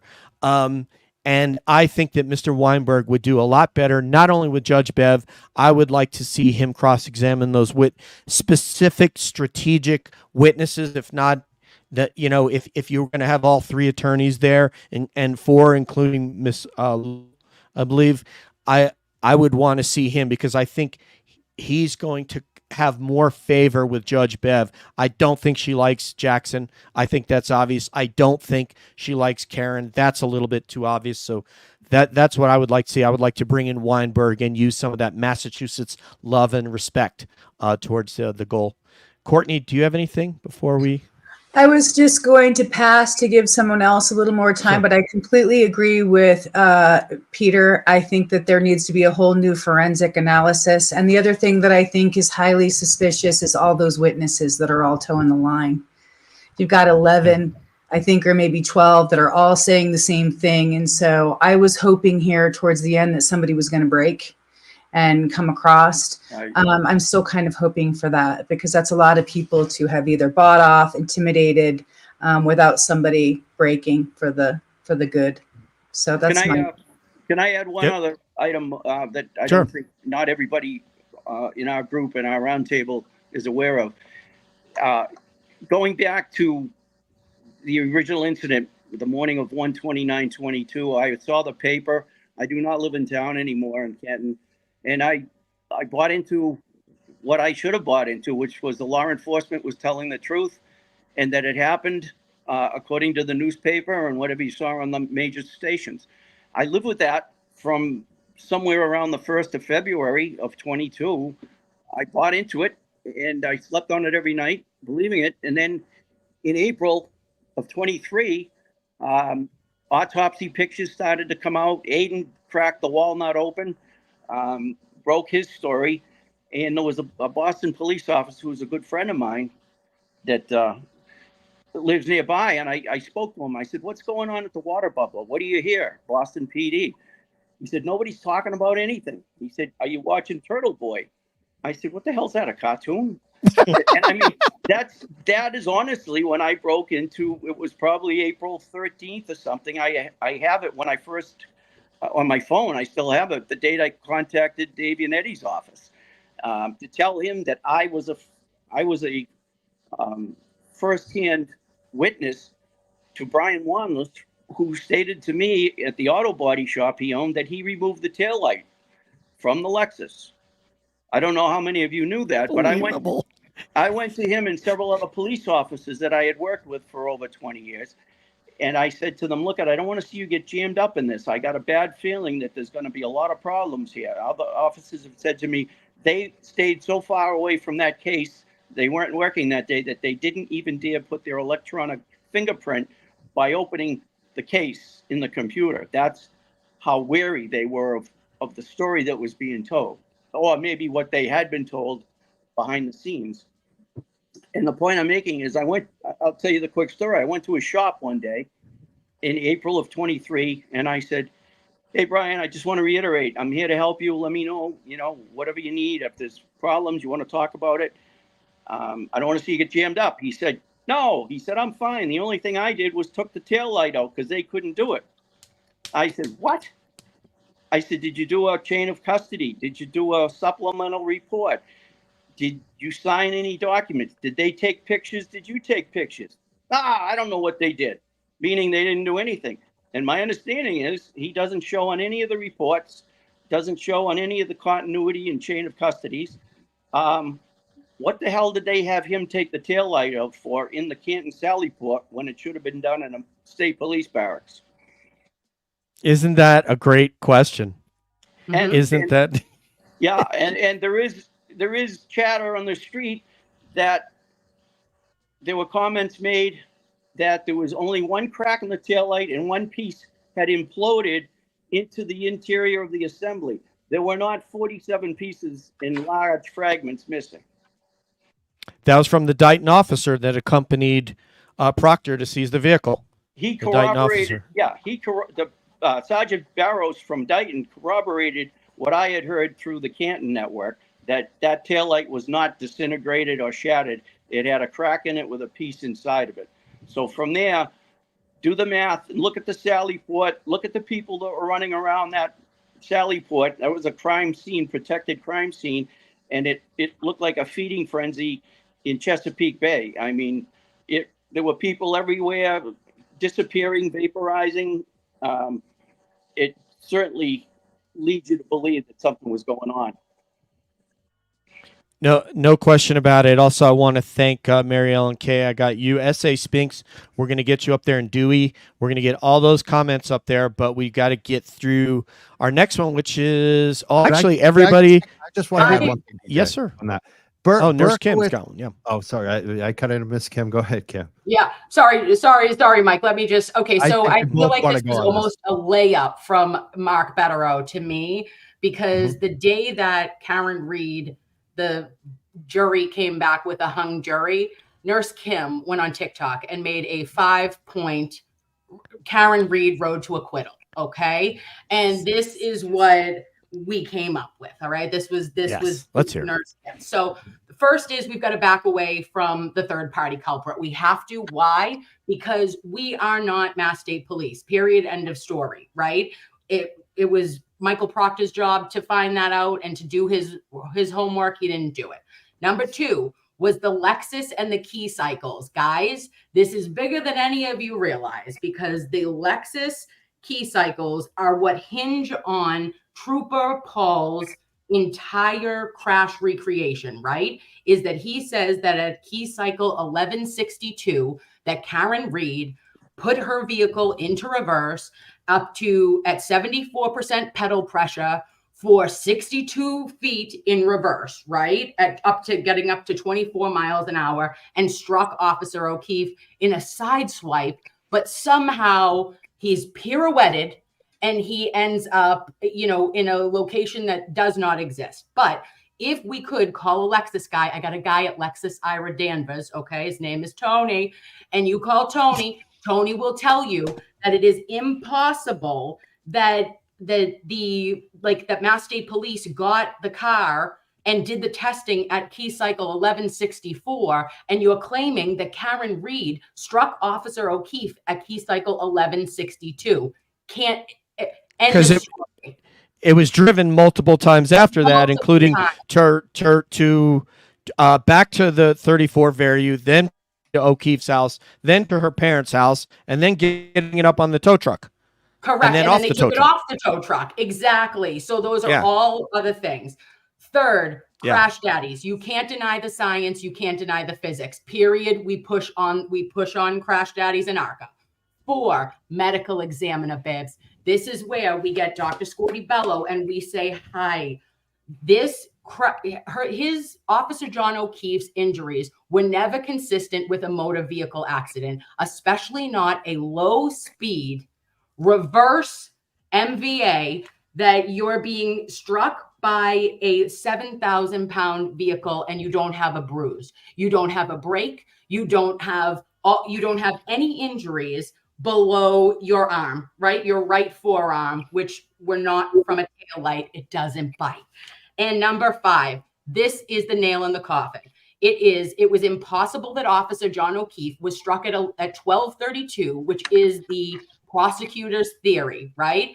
Because Karen Reed connects to the home Wi-Fi at One Meadows at 12:36 a.m. It was clearly a 6 to 7 minute drive at the fastest, not in inclement weather.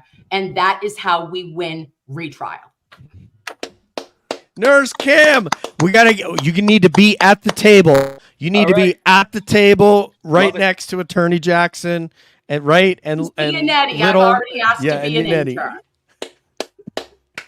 I love it. Mike, go ahead, brother. Berkowitz. Top that, Crawford. Yeah, I'm not going I'm going somewhere else. Whoa. I'm going somewhere else. Berkowitz, it already got brought up. I think he really needs to be brought up for a number of reasons. Number one, he called a journalist. Early on, Turtle Boy exposed him for calling a journalist, calling out, you can't say it's Brian Albert's house. So that shows right there the conflict of interest, which I don't think the jury saw last time.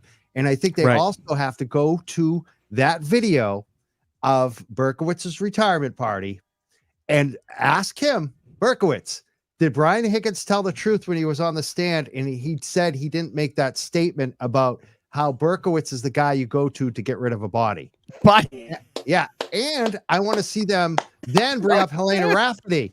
Ask her the same question and say, Helena, who organized the retirement party for Kenny Berkowitz? She's going to say Brian Higgins.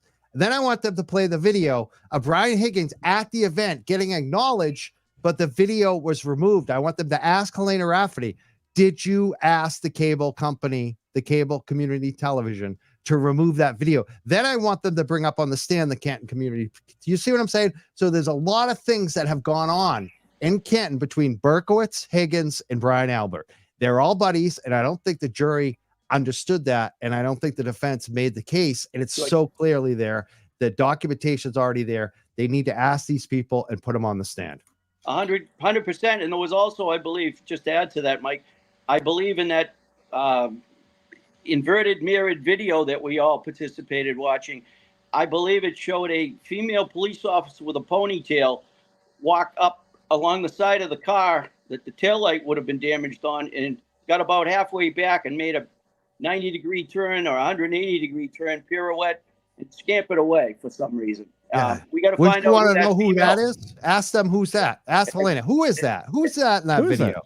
Yeah. It's the one who's selling the $1.7 million house. Yeah. Bingo. Yeah. And these guys were buddies. They were all buddies. They were all buddies. And you skip. Yeah. Note the time. The gloves are off. 8:41, 20:41 hours. The gloves are off. All right, and the gloves are officially off. Let's go. We're knuckling up. All right. So, guys, this is what I want to do. We have to get Peter's topic in here.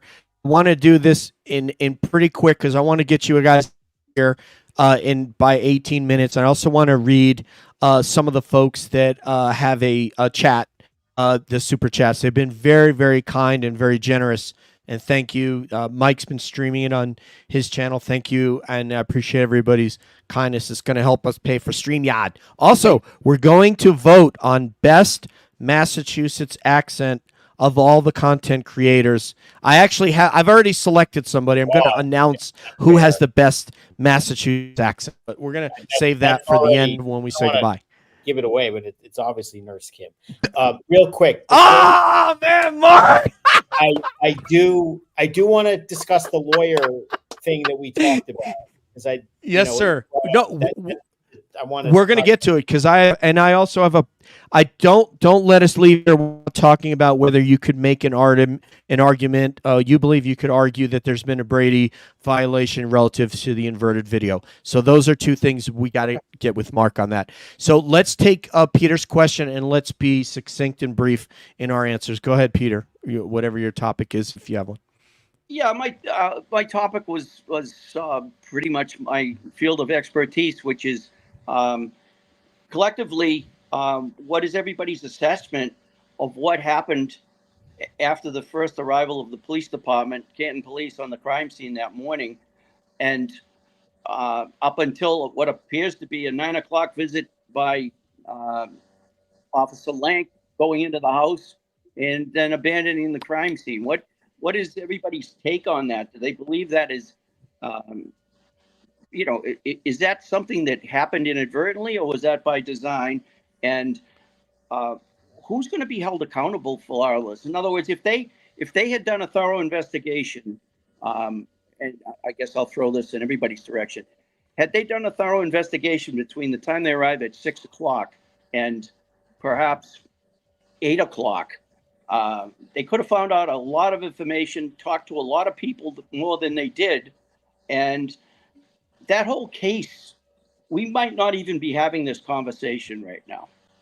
Plain and simple. That case could have been solved and gone in a total different direction.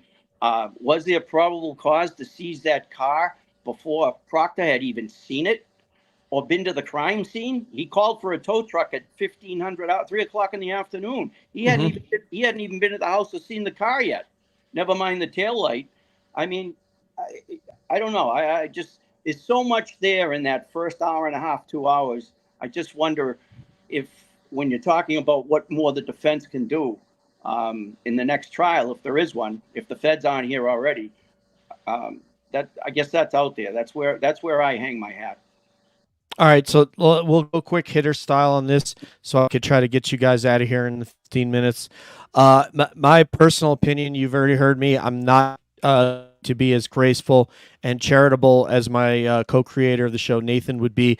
I believe once they decided that as Mike Proctor said in the text, this guy's not going to catch any shit for this, meaning Brian Albert, what he said to his high school friends, then now everything has to build off not going in there and doing an investigation. And then it just has to, what do we have to do to figure out how we're going to craft this? If he didn't go in the house, well, she must have hit. So I think it all happened. I think everything that was done was purposeful. I did not know that Lank went to the house that morning. But if they left the crime scene, unless they didn't go to investigation school like you did, Peter, I have to assume that there was a reason that they did that, and it was because the narrative was already going is, how do we not? He didn't go in the house, so how do, as far as we know, he didn't go in the house, so we have to figure out a way this happened without going and investigating Brian Albert and his home, not to mention the fact the dead body was there. Nurse Kim, go ahead. Sorry. Okay, so we're just saying about what we think about what could have been done initially, like the first. What was it meant to? Is that what you mean? Was that meant to have been done? Is that what the crux of your question, Peter? Yes, and just you guys could summarize it in one statement. Was that crime scene investigation intentionally abandoned and intentionally debackled, or was it just everybody was tired that morning and really was worried about it couldn't have been, Mr. Murphy, in my humble opinion, because they did know within minutes that it was Officer John O'Keefe. And I still always go back to Jen McCabe, okay, Jennifer McCabe, as I call her, is that her calling 911, the calm in her voice, and not running into the house to go see if her sister and her brother-in-law were alive or unalived, and her nephew, her nieces and nephews, it make sense. And I just think that the scene, though, that was an intentional, there's no other way to look at it. I understand it was snowing, but to me, no questions. Yeah, they do. Everybody knew who they were. Lank knew Alberts. They all knew each other. Right. They all knew each other. And they all knew that Kenny Berkowitz was good friends with Brian Albert. So That's it. And you got a Boston police officer. So obviously they knew this was serious, but they left. So why did they leave? It's pretty obvious. It's just like, well, Kenny Berkowitz call a reporter. Why did Kenny Berkowitz drive by and find more taillight? It's obvious what's going on here, the cover up. And the reason why is because of politics. They all knew each other, and they knew that the boss, the guy who'd been there for like 30 years or whatever, who has all the friends in the FBI and the DA and the ATF and the state police. He's got friends from New York. I mean, if you watch that retirement party, you could see this guy Berkowitz is connected. He's the rainmaker for everybody else. He knows everybody. So when the boss is friends with the homeowner, they made a decision, and it's pretty obvious what happened there. Dead Boston cop on the lawn of another dead Boston cop. Not to butcher a Lallyism, but where, if anywhere else, would this happen that the crime scene would not be secured? And the answer is nowhere. All hands on deck, officer down. Let's get to the bottom of this. And the testimony was that no one was coming out to take the scene. So they just said, and they left. And once they abandoned the crime scene, they abandoned the case. So no, that's intentional. Yeah, I can't see it. I can't see it any other way. It would just be too kind to say that they're inept, because that would reflect on Peter and other officers that they don't know how to investigate. They just very quickly is like, okay, we know what happened here. We got to. And I can't remember what caused the recusal, if that was the Kevin Albert related or something else. Oh, I think it was he hadn't been dead yet. So it couldn't have gone over to the state police because a death had not yet occurred. He was alive when he left the scene, and then apparently was pronounced dead at the hospital. And then it went over to the state police. But I just think they just knew, hey, we can't pin it on Kevin Albert's older brother, the enforcer, Brian Albert, I assume. So we need to find another way that this happened. But who knows? That's what's all going to be in a Netflix movie someday. All right, Attorney Bederow, sir, can you make an argument for a Brady violation?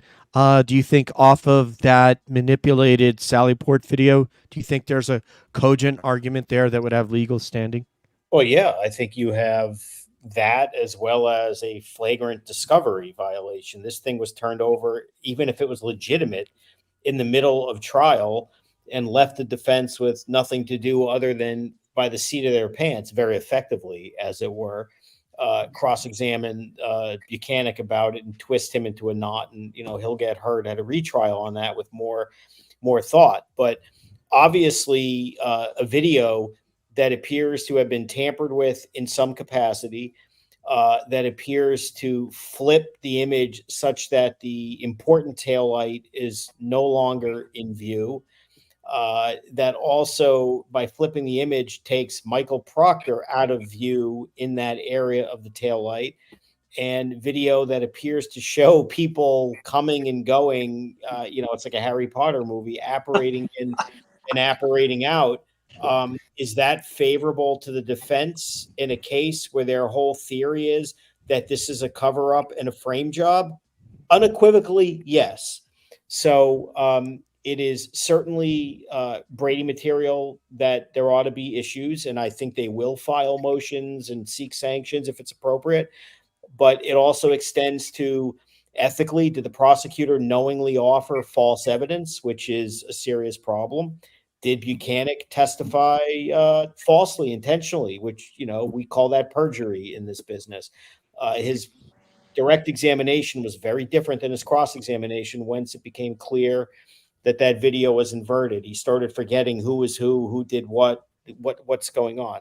So yeah, that's a flagrant discovery violation at a minimum, and it's an egregious Brady violation at worst. And I think they will try to get to the bottom of that. And I said this a few weeks ago, that I thought one of the biggest issues in the build up to a second trial, and one of the biggest advantages the defense is going to have, is they're going to send out subpoenas, discovery demands, and motions all about the video. They're going to solve that problem. And when they do, there's going to be issues with Buchanan, potentially with the DA's office, because you'd have to believe that when Lally offered that video, he didn't know. I mean, I find that just I don't know what he knew or didn't do. And I don't want to accuse him of literally presenting false evidence, but sometimes you look at it and you say, how could you not know? And but he should have. I mean, the standard is, professionally, you knew or should have known. And any reasonable prosecutor would have known that is fugazi evidence. And again, It's not just the mirror inversion. It took out the taillight and Proctor. And if the proper taillight had been depicted, it may very well have shown exactly what the Dighton cops saw, and this case would have been over. So, yes, it's a very big deal. And there's a Ring camera video that shows that you can see the taillights glowing red. And also, you know, I got to think, Lally, I realize that we're in New England and not England, but the driver of a vehicle pulling a car shouldn't be getting out of the right side. You know, because Right. as it turns out, her Lexus is actually an American model. So the driver should be on the left side of the vehicle. Correct. Don't So- forget also that you're right. And Yeah. a Brady violation, you know, if the cops do something, even if the DA is an unwitting vessel by offering the false evidence without knowing, the question is, if the Canton police turn this over in the middle of trial and what they turned over was this piece of garbage, well, now the issue is, well, what did the police know and what did they do? You know, the DA can't just get up and say, I didn't know. Buchanan can't just get up and say, I made a mistake. That's all wonderful for the two of them. What did the people in the Canton police know? Why wasn't it disclosed earlier? Why wasn't it disclosed in the proper form? Why was it inverted? And you can't say that it's some kind of mistake because the clock is all messed up. It's different color. And you have people apparating in and out, which I'm not a tech guy, but even I can tell you that means there's more than one thing going on there. That's not just literally a video showing the wrong side. There's manipulation going on there. So You're I'm sorry. Go ahead. no, that's sorry. a very, very serious thing going forward over the next couple of months. So your colleague Melanie Little had on the tech guy that was sitting behind Karen Reed's team that they brought out from Right. LA. He said he has 40 years of trials. And he said he's never seen these shenanigans. Oh. And he said that they clearly had to, when they've reversed it, they had to re-import that timestamp, which is probably an artificial timestamp that they stuck in there. So yeah, it clearly was manipulated. And don't underestimate the significance of the fact that that was not disclosed until the middle of trial, meaning it's not like Alan and David got that video in March and had weeks to analyze this and prepare for it. They had to Right. do it on the fly. On the fly. It's Yep. extraordinarily prejudicial to the defense because Yeah, but- to use it effectively, which they did, was still severely limited. They could have just killed them with this if they had the right time and knowledge about where it came from, who's responsible, how did this happen, all these questions that we're talking about. Yeah, and then with the judge from the Alec Baldwin trial, you know, she made the right call on this thing, but you saw, you know, Judge Bev never even batted an eye. And people, Remember so- saying to Mike on one of his shows that what I wanted to see the next morning was the judge say, before you bring the jury out, get the lawyers in the courtroom and say, what the hell happened in my courtroom yesterday with this video? I want an explanation of why it was disclosed now, why it's in this condition, what the hell was with Buchanan twisting his testimony around about it. Mr. Lally, what do you have to say? And unfortunately, you know, she didn't do that, which is, I mean, look, well, all I can tell you is my own experience. You know, in sharp elbowed New York, a judge would have been looking at the defense and saying, is there an application here? And what by that I mean is, are you asking me for a mistrial? Because I'll hear you. I don't know that I'll grant it, but I'm damn well going to listen to it, because that kind of discovery violation on something that important at that point of a trial is so egregious. And she just didn't care. I think she yelled at Jackson or something at that point too, didn't she? That day, like she didn't. Not only didn't she call Lally, she like gave, I think, the defense some shit that day. Listen, if I'm the defense, as I'm trying to learn about how to handle this going forward, I'm making all kinds of demands and motions, and I also want to know, you know, not to get all Watergate on Lally, but what did he know and when did he know it? Because he's part of this. He's got to answer for this. I just can't believe that's not that the judge didn't. That people wonder why people think you're biased. That's why. I know. This is the reason why. I get it. I mean, I'm not. I guess my point was, I'm not sure she's corrupt, but she's made terrible rulings, and she's not a great judge for them. Clearly, Yeah, she might just No. bad at her job. Could be. The Norfolk district judge, if you guys heard her rule on the Birchmore motions the other day, it was while I was actually driving to Colorado. That is a judge I would like to see, that was asking questions, engaged with attorneys on all sides, trying to say, yeah, can you please explain to me why this is an issue? Because I don't think I like that's the kind of judge we need in this case. And I don't know that if they're going to get into with Judge Bev. I really don't feel that. I just don't think, because she's just going to keep every time they make an objection, she's going to say sustained. I'll allow. I mean, I don't know. I'm sorry. Let's. If anybody has anything, get in there, and then we're gonna go to the folks that the super chat. So if anybody has a question for another panelist, go ahead. And if not, I'm gonna get with it. Wait, let me. I have one, DJ. Sir. Okay to go. To the general roundtable, what do you think the possibility is, and has that possibility increased in the last 6 months of the RICO Act being implemented? RICO being the Racketeer Influenced and Corrupt Organization Act. I think it's going to be hard, but I think it's increased. Because I have Mark on the show a lot, and it seems like it'd be simpler to go through other charges, but I agree. I think that could be where it goes in the end. It's tough. I mean, you don't usually see the federal RICO statute used for, other than like the mafia and real sophisticated gangs, and taking a bunch of, if they're going to get indicted, a bunch of knuckleheads and goons from Canton who threw this thing together and covered it up and did this. Do I think that they're going to literally call them, as a term of art, a corrupt organization, and prove that they were acting as a corrupt organization? To me, it just seems a bridge too far. I think these are civil rights crimes, potentially, with the police, maybe some other process crimes related to that. And there, I mean, I don't think it's going to be the biggest federal case, if there is a case at all. There may be nothing, by the way. I mean, that's a real possibility. I can't fathom that the U.S. attorney, for the District of Massachusetts is going to unseal a ginormous RICO indictment, and call what are they going to, I can picture the indictment, what are they going to call the corrupt organization? The Michael Morrissey. I mean, are they really going to call them the McAlbert organization? Yeah. I mean, what if Michael Morrissey's at the top? What if it's the Michael Morrissey McAlbert organization? If this, you make a fair D&E point. special. If this is a much larger thing, Morrissey and the DA's office and other cases, I still don't know if it becomes a RICO case, but that becomes interesting because that makes the whole Karen Reed Albert thing less significant to what they're going to do.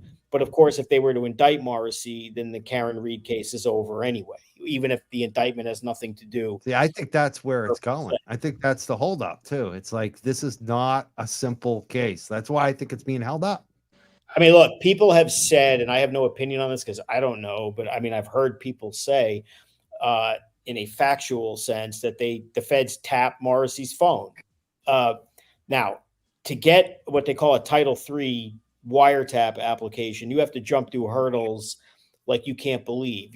As crazy as it sounds, you can't just have a prosecutor tell a judge, I'd really like to listen in real time to this guy's phone calls. Now, when that person is the sitting district attorney of a county who prosecutes crimes, it becomes that much harder. And if a federal judge authorized that, then that would be unbelievable, and that would be really bad for Morrissey, because that's telling. They just don't do that. Federal indictment, Lord, hear our prayer. All right. Amen. All right. Yeah, amen. I just want to do some thank yous and see if there's some questions here. Peace be with each one of you here tonight. Keep the faith. Thank you, mods, for all your work. The Pilgrim Shadow, thank you so much for the blessing. I really appreciate it. We've had some new members. Patty Watson is a new member of Mike's channel, because I don't think we have membership turned on here. Where are the receipts and video of birthday donuts? I don't know what that's all about. If That's anybody got knows. I think they're talking about Blizzard the birthday Berkowitz. donuts, babe. Yeah, they're talking Yeah. about the Berkowitz party. The Berkowitz. Ah, Oh. okay. I No, no, gotta know. No, they're Thank you. talking about Jill Daniels showing up with We're donuts. talking about Julie Albert coming Oh, to oh, 34th yeah. Oh day my of God, June. not Jill Very Daniels. good. No worries, guys. They I'm the look real identical, expert. don't they? You know what I'm talking about. They're like sisters, right? Yeah. All right. Thank you. I gotta know. I appreciate you. Birthday donuts. Jill Oh, Daniels. like Who, I who said- doesn't get birthday donuts? I don't know. Here we go. From Jar, $10 blessing. Where is Broken Baker? Great panel. Thanks, Sergeant Murphy, and great analysis from all. Thank you, Jar. Appreciate you. Freedom Ring. What is this here? Okay. 1. Use more demonstrative exhibits. Stress BOP. Burden of proof. That's an answer to your question, Mark. Great. So this could be another attorney. Thank you, Freedom Ring. We appreciate that $2 blessing. Let's see, Leah. Anyone know where yes, Leah. Thank you for pointing that. Sergeant Murphy pointed this out. But Leah, you're on the ball. Where did 3 liters of blood go? Did the backpack blow? Was it frozen and the backpack blower blew it into the middle of Fairview? Who knows? Or was it all inside the house and they were frantically bleaching up the joint? And just Peter with some luminol would have showed it all. All right. Here we go. Third party D makes sense. They didn't know how ARCA testimony would go. They don't have to next time. Is there one right? I'm not sure, Dewey, if anybody understands the context, but it's yes. What she is saying is that means third party culprit makes sense because they didn't know what ARCA would mean. And they don't have to next time, meaning if there's another trial, they don't have to make that argument. I think is what that means. Yeah, they could just make it about the frame up. They don't have to make it like, about who did it. Well, it's all about degrees. I mean, look, and let me just to bring it back real quickly because we were going to talk about lawyers before. I feel compelled to say this because we were talking about, well, who would do the cross examinations at the retrial. So, starting out in the Manhattan DA's office and practicing in Manhattan is very similar to LA. You get all the high profile cases. The lawyers are the best of the best. I mean, basically New York and LA are for this kind of thing, the 2 places. And so having done that and coming from what is indisputably the best DA's office in the country, and in private practice, you get the opportunity to work with, against, and become colleagues with, the best trial lawyers out there. And I've seen them all in New York, know most of them.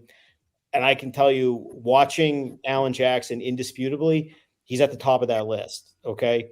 So he is incredible. And the reality is, in front of a jury, him and David are doing the cross examinations. That's not a knock on Mr. Weinberg, who yesterday was brilliant. And we talked about this, but he's more of an appellate lawyer and he had a great demeanor with the judge. But Alan Jackson is a master in front of a jury and has the right demeanor for a trial of this magnitude, the right game plan, the right skill set. And there's nobody else you want before him doing this. He is indisputably top shelf. And I've seen the best, and he's up there. So he's going to do it. And David is at that level too. And, they're good. Their whole legal team is spectacular. And just because there's an apparent hung jury on one of these counts, it doesn't mean the lawyers didn't do this. And when we're offering suggestions, maybe do this separately. The best lawyers who are that good are also the least sensitive, okay? Because they know who they are and they listen to other people and have enough security and confidence to say, that's a good idea. Maybe I'll do it this way. Maybe I won't. So, if they're listening to any of this stuff, they'll take it or they won't, but they're not going to be offended by any of this.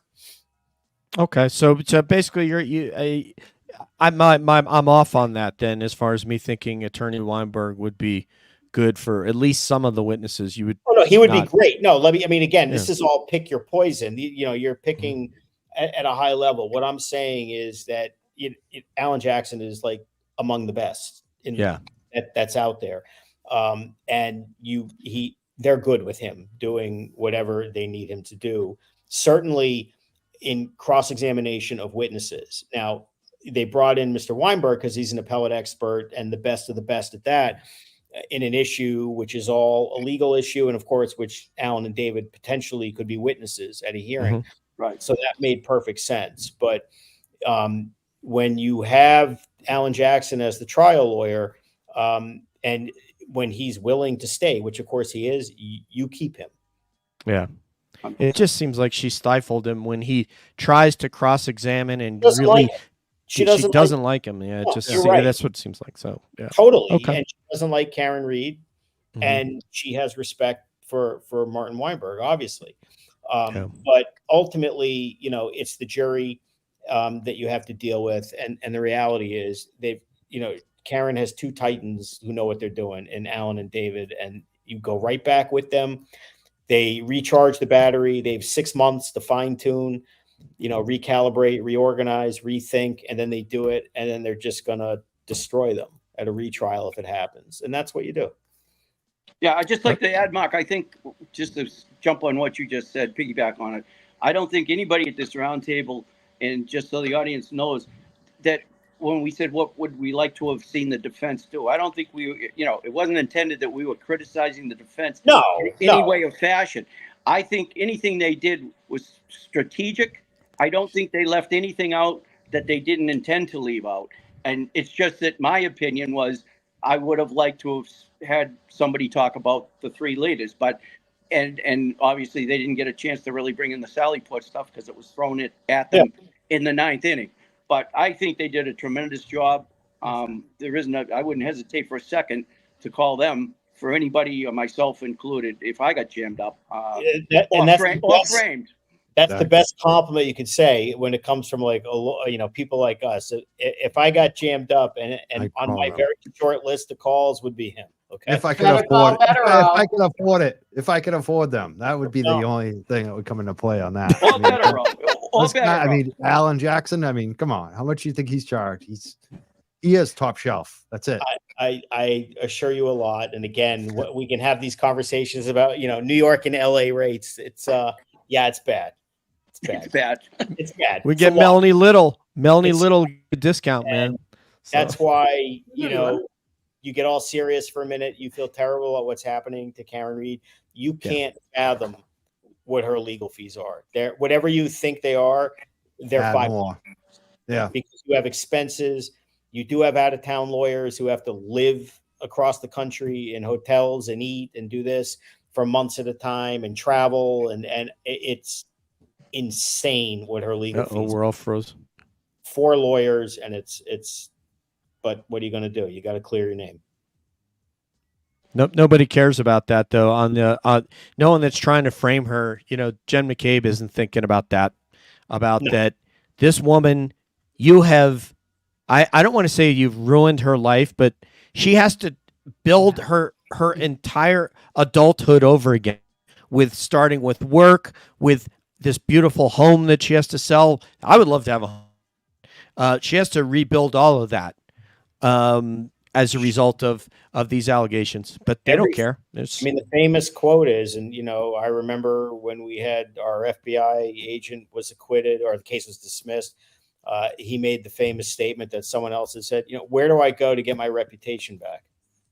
What do you do? And for someone like Karen Reed, she's going to walk down the street, and there's always going to be people, always. They may be those from the island of the misfit toys or the online trolls and losers, but they're always going to be just, cop killer, this or that. And the reality is, she's probably never even had a chance to really even appreciate what happened. I mean, if you believe she's innocent, then her boyfriend, whatever the state of the relationship was at the end, was killed. And from day one, you were accused of murdering him. So how do you even process all that? It's hard. Yeah, she's going to move to Arizona, and try to rebuild her life. But you can imagine this woman. I highly recommend that if she's watching, go there. Yeah, that's what I've always thought, though, guys, is that she's never had even a time to grieve, Officer John O'Keefe, right? Because she's been fighting for her life since January 29th, 2022, after the loss of the love of her life, whatever you want to say, like you say about the state of the relationship. She has never had an opportunity. And as a nurse, and as a woman, and, I can just like imagine, because she had to get into a zone that I need to figure this out and I need to fight, because they're never going to catch me laying down. Right. She's just really, really done the best job that I think I couldn't give her any more compliments of the way that she's presented herself and the way that she continues to go forward and just really fight for Officer John O'Keefe and herself. It's interesting because when you do this for a living, you deal with clients who don't want to be around you. Obviously, there's something bad has happened. There's stress, there's panic, and different people react differently. And if you've met her, the word I used previously was she's made a real stern and strong stuff. She's real tough and appears to present that way publicly and privately, and appears to be focused, appears to be highly involved in her own defense. I mean, like actively as part of analytically, and we should do this and do that. And, a lot of clients turtle up. They just can't handle it. They just say, you deal with it, and I'm going to go in the corner over here and stare at the wall, and you tell me when there's good news. And she's been living this as a fighter for 2.5 years, getting yelled at, harassed, all this other stuff, listening to those Proctor texts. I don't know how anyone could do that and just not want to, the humiliation. So, they certainly have a formidable opponent, from the eyes of the DA that they have to deal with. And you put someone like that with skilled lawyers, and it's probably not going to end good for, the Morrissey people. Sick. I don't even know. I don't have the right adjective to describe what mindset what you have to be to know that evidence was monkeyed with and concocted in order to get someone to take a fall so that you just don't look bad. I can't fathom a prosecutor who, upon receiving all those federal materials that they got, right, learns about the ARCA stuff, learns about Proctor's text messages, learns about all the butt dials and Google searches and all of that, knows everything else about the case, and says, well, we're going to send our guy to court. And when they argue about this, he's going to say, Your Honor, we've reviewed these materials and there's virtually no exculpatory evidence in here. And I'm thinking, it's all exculpatory. My God, man, what are you talking about? And you're still willing to go forward in the face of this evidence because you have, a Trooper Paul type of character who, all kidding aside, he's just not qualified. A terrible witness. And that and your claims that she said I hit him are essentially your case. And to go forward on that, in my view, it's unethical. I think it actually violates.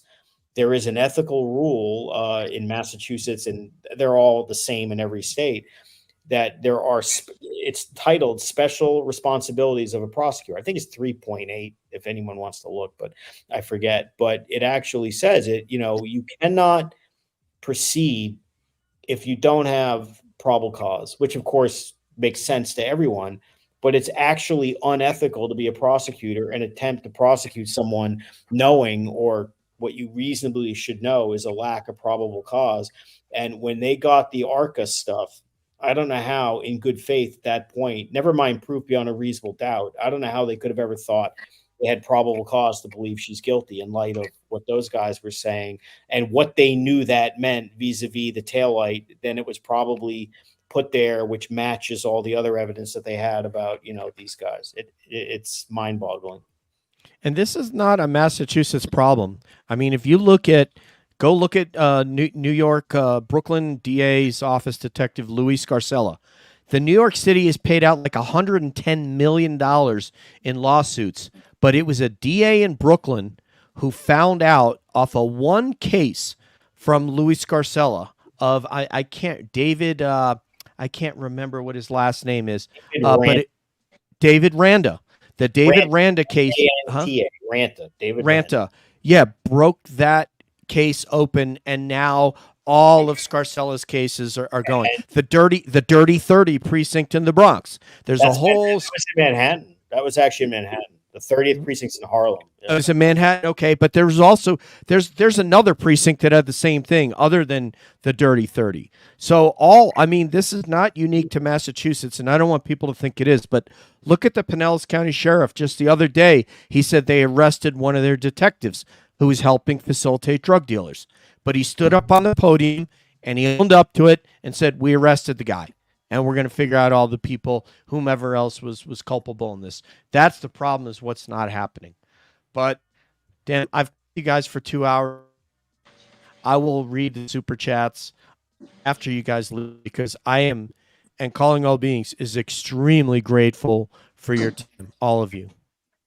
So any final parting shots? Thank you, Mike. It was a pleasure meeting you. Oh, great show. Great show. What? Thank you, DJ. Thank you, guys. It was actually an honor and a pleasure. I will do those super chats afterward, just because I don't want to keep you guys. Thank you, Mark, Sergeant Peter, Murphy, Nurse Kim. We're going to try to get you on with Mazza maybe on the 24th, because we're going to have Big Brother Mazza on there. But on behalf of all of, yes, absolutely. He's great. He has a yes. I'm sorry. We've been making a lot of Wire jokes lately online. If some of you have seen what's going on. I love the Wire. Yeah. Maybe Mazza should officially become Brother Mazza. Like, remember the hitman, the religious hitman, brother. I forget his name, but you know there was a brother. Oh, you talking about the guy who would have the sawed-off shotgun? No, the hitman. Oh, different guy. Okay. But they brought him in from New York. He had the bow tie. He was religious. Yes. He apparently was a clean-cut guy. Brother Mazza's in the chat. Hi, Brother Mazza. Hey, Mazza. Hooray. So, Brother Mazza, that's who he should be. I don't know why I thought of that, but if he doesn't like it, it's okay. But there's been just a lot of Wire jokes. I'll be Sister Nurse Kim. Absolutely. Maybe we'll have you guys on together, because we're having him on the 24th, and we could try to get Attorney Little for that one. It's one of the fans like, "You got to get Attorney Melanie Little." I was like, I will ask her. I know if she's going to say, yeah, everyone, Mazza says Brother Mazza works. I will absolutely ask her, but maybe we could get you guys on as the big three. You could be the Garnett. Let's see. All right, help me out with this. It's KG, it's Paul Pierce, and it's Ray Allen, right? Ray Allen, but I'm more like the Rajon Rondo of that group. I'm the Larry. I love Ron. Yeah, Larry Bird, Robert Parrish, and what's his name? McHale. Kevin McHale. So I was at Dean College for that season, Mike, and I remember sitting in my dorm room in the right-hand upper corner of Dean Hall. My roommate had a black and white TV, and I could sit and watch Celtics games at night during that season, and it was just the most incredible basketball, high level, high IQ basketball. As a Knicks fan, it hurt. That's all I can tell you, but I watched the hell out of it. I used love to those stay guys. up late for those games too. 10:30 West Coast, yeah. There was a period of time where when my son was going to be born, that I wanted his middle name to be Rajon, and I was dead serious, and it was because of Rajon Rondo. It didn't work out, as you can imagine. Yeah, He's amazing. I tried. The Lakers probably would not have won that other title, without Rondo's influence that year. So he's a great player. All right, guys, thank you so much. Yeah. One love to all of you. Oh, I have. Okay, so I'm sorry. So Reality Check. She has a question for Mark and Peter in the super chat. So she's not going to let me let you go without that. I'm leaving. All right. Go ahead. Reality Check. All right. Bye, Kim. Thank you so much, my dear. Bye, Mike. Bye, Kim. Nice to you meet guys you. are awesome. Yep. All right. Let me get to Reality Check. Okay. Here you go. Thank you. I'm sorry. I didn't want to keep these guys too long, but Peter, this one's for you. All right, Peter, shouldn't the LE have obtained camera footage of all cars travelers who were there at the house to verify their leave times and have a correct timeline? I think she's referring to those Ring cameras that suddenly, Deputy Chief or whatever doesn't have them. Shouldn't they have gotten all those cameras? Yeah, I mean, I think I think I can quote Aiden as saying that he has traversed all of the side streets that would approach the main streets and making, Karen's way back to Meadows Lane. And I've been told there's hundreds of ring cameras, and that the investigators never ever looked at those ring cameras, or if they did, there was no information forthcoming. And I gotta believe that I've been told, and I don't have receipts, that there is a ring camera that shows that Ford Edge around 2:30 to 3 in the morning, and I've been told that's pending. That may come out in the sequel if there is a second trial, or maybe the feds will bring that forward if they come in. But I've been told there's a ring camera that shows the Ford Edge, which would be very, very incriminating. Anything exculpatory, we ain't got it. Don't have it. If there's something that shows O'Keefe being dropped off and walking in the house, we don't have it. If it's something incriminating, I hit him. Anyway, thank you for that, Peter. Mark, this is your question right here. Mark, is it possible to FOIA what other juries Fanning was in charge of? I mean, you can FOIA that information. Yeah, you can, but then, welcome to the bureaucracy. It goes to a FOIL records access officer who acknowledges receipt of the request. And then they give you the standard, we'll get to it soon, and give you an update, which they may or may not do. Then they go down their little list of, are there reasons not to share this? There were certain exceptions built in. Maybe there aren't, and they just eventually respond and give you something. But of course, it's heavily redacted, and you get a piece of paper that's mostly colored black with maybe 3 lines on something. But you could, I don't know why that would be subject to non-disclosure under FOIL. You're not asking for the jurors' information. You're not asking for stuff that would be sensitive. You're asking, about where a public employee was assigned at any given time. I guess, are there documents responsive to it? I don't know.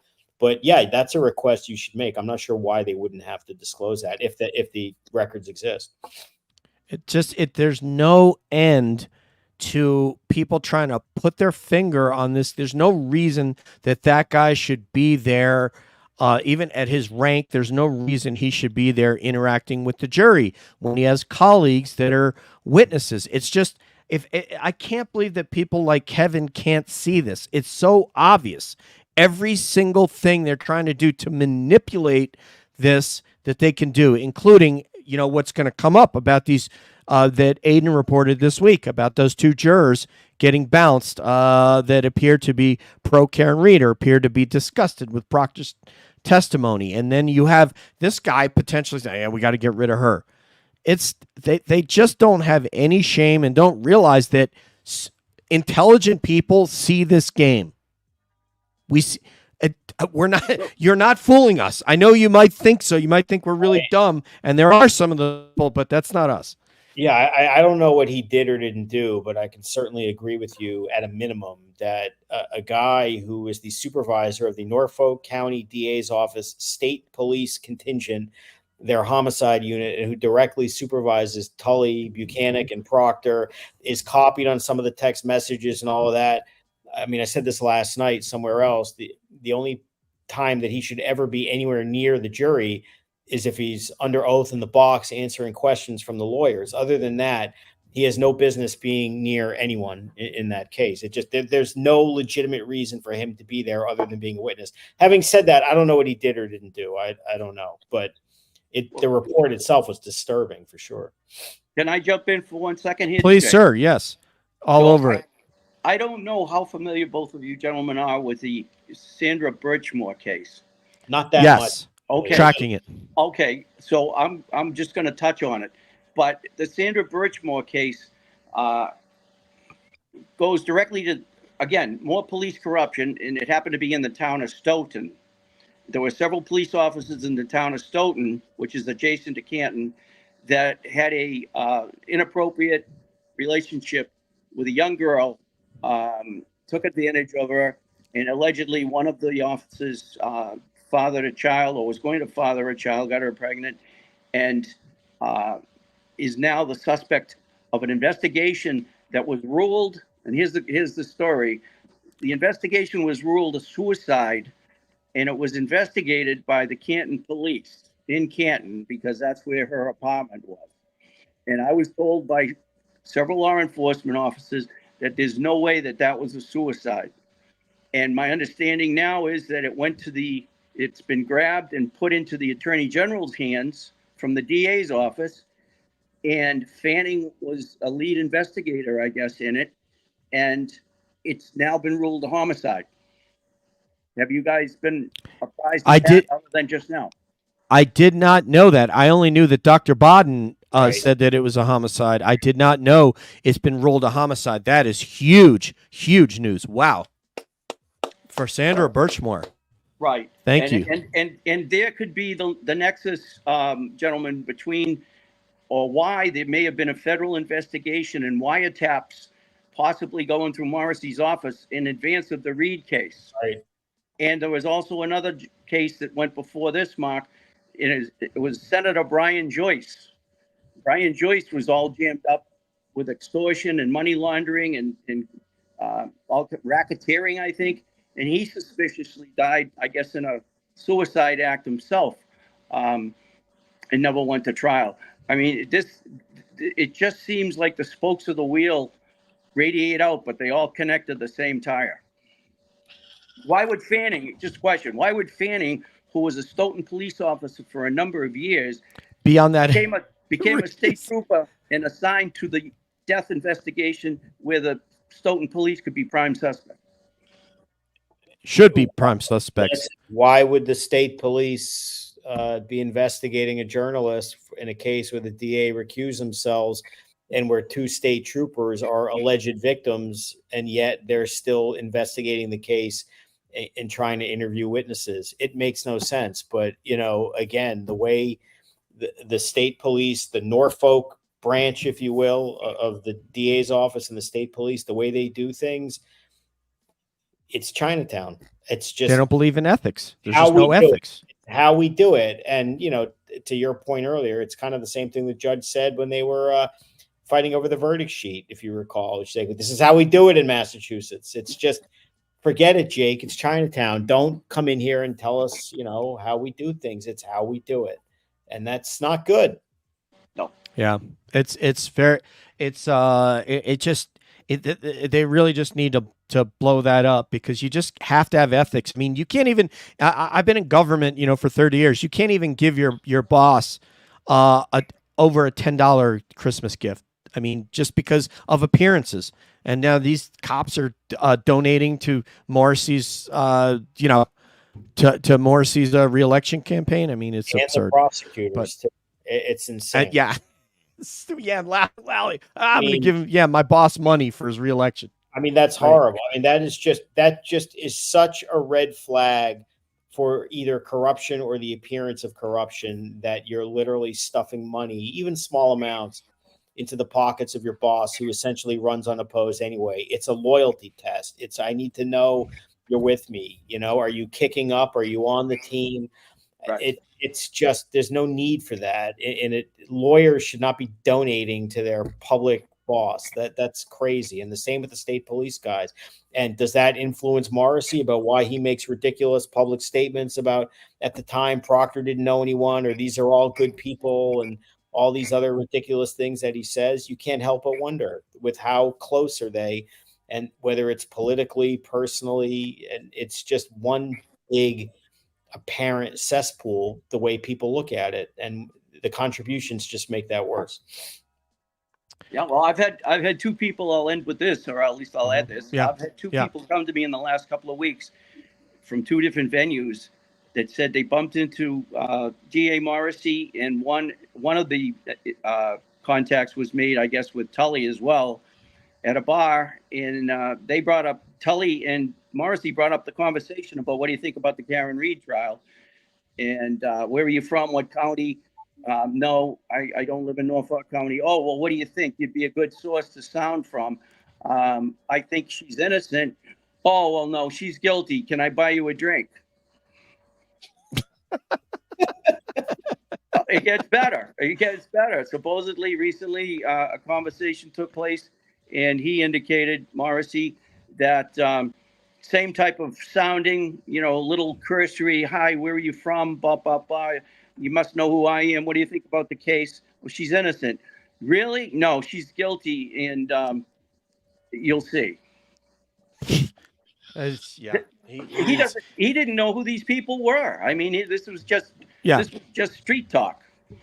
Yeah, he's just they're dishonest people, and people. You just understand the human condition. That people have the ability to frame someone and see them go to jail and sleep like a baby. But everything they do, again, breeds corruption. I mean, when you have a DA who is basically, if he wants to be, maybe not now with this case, but you get the point, DA for life, and can sit up there on the big chair, run unopposed, but still runs his campaign, still collects money, makes bank, gives it to other candidates because he doesn't need it, and does all these things. And you just become, you just become lazy, you become arrogant, and you become, in certain cases, corrupt. And you do what you want. You think you can get away with anything. And, right down to just having conversations in bars, telling people and buying them drinks and collecting money from subordinates and just whatever. We'll just keep going, and no one's ever going to challenge me. And I'm never going to be really accountable to the voters. I mean, not practically. I mean, be honest. He is politically a hack's hack, right? I mean, he is the quintessential. Has he ever had a job that does not involve? When is the last time he worked in the private sector? It's all politics. It's all, the Quincy machine or whatever it is.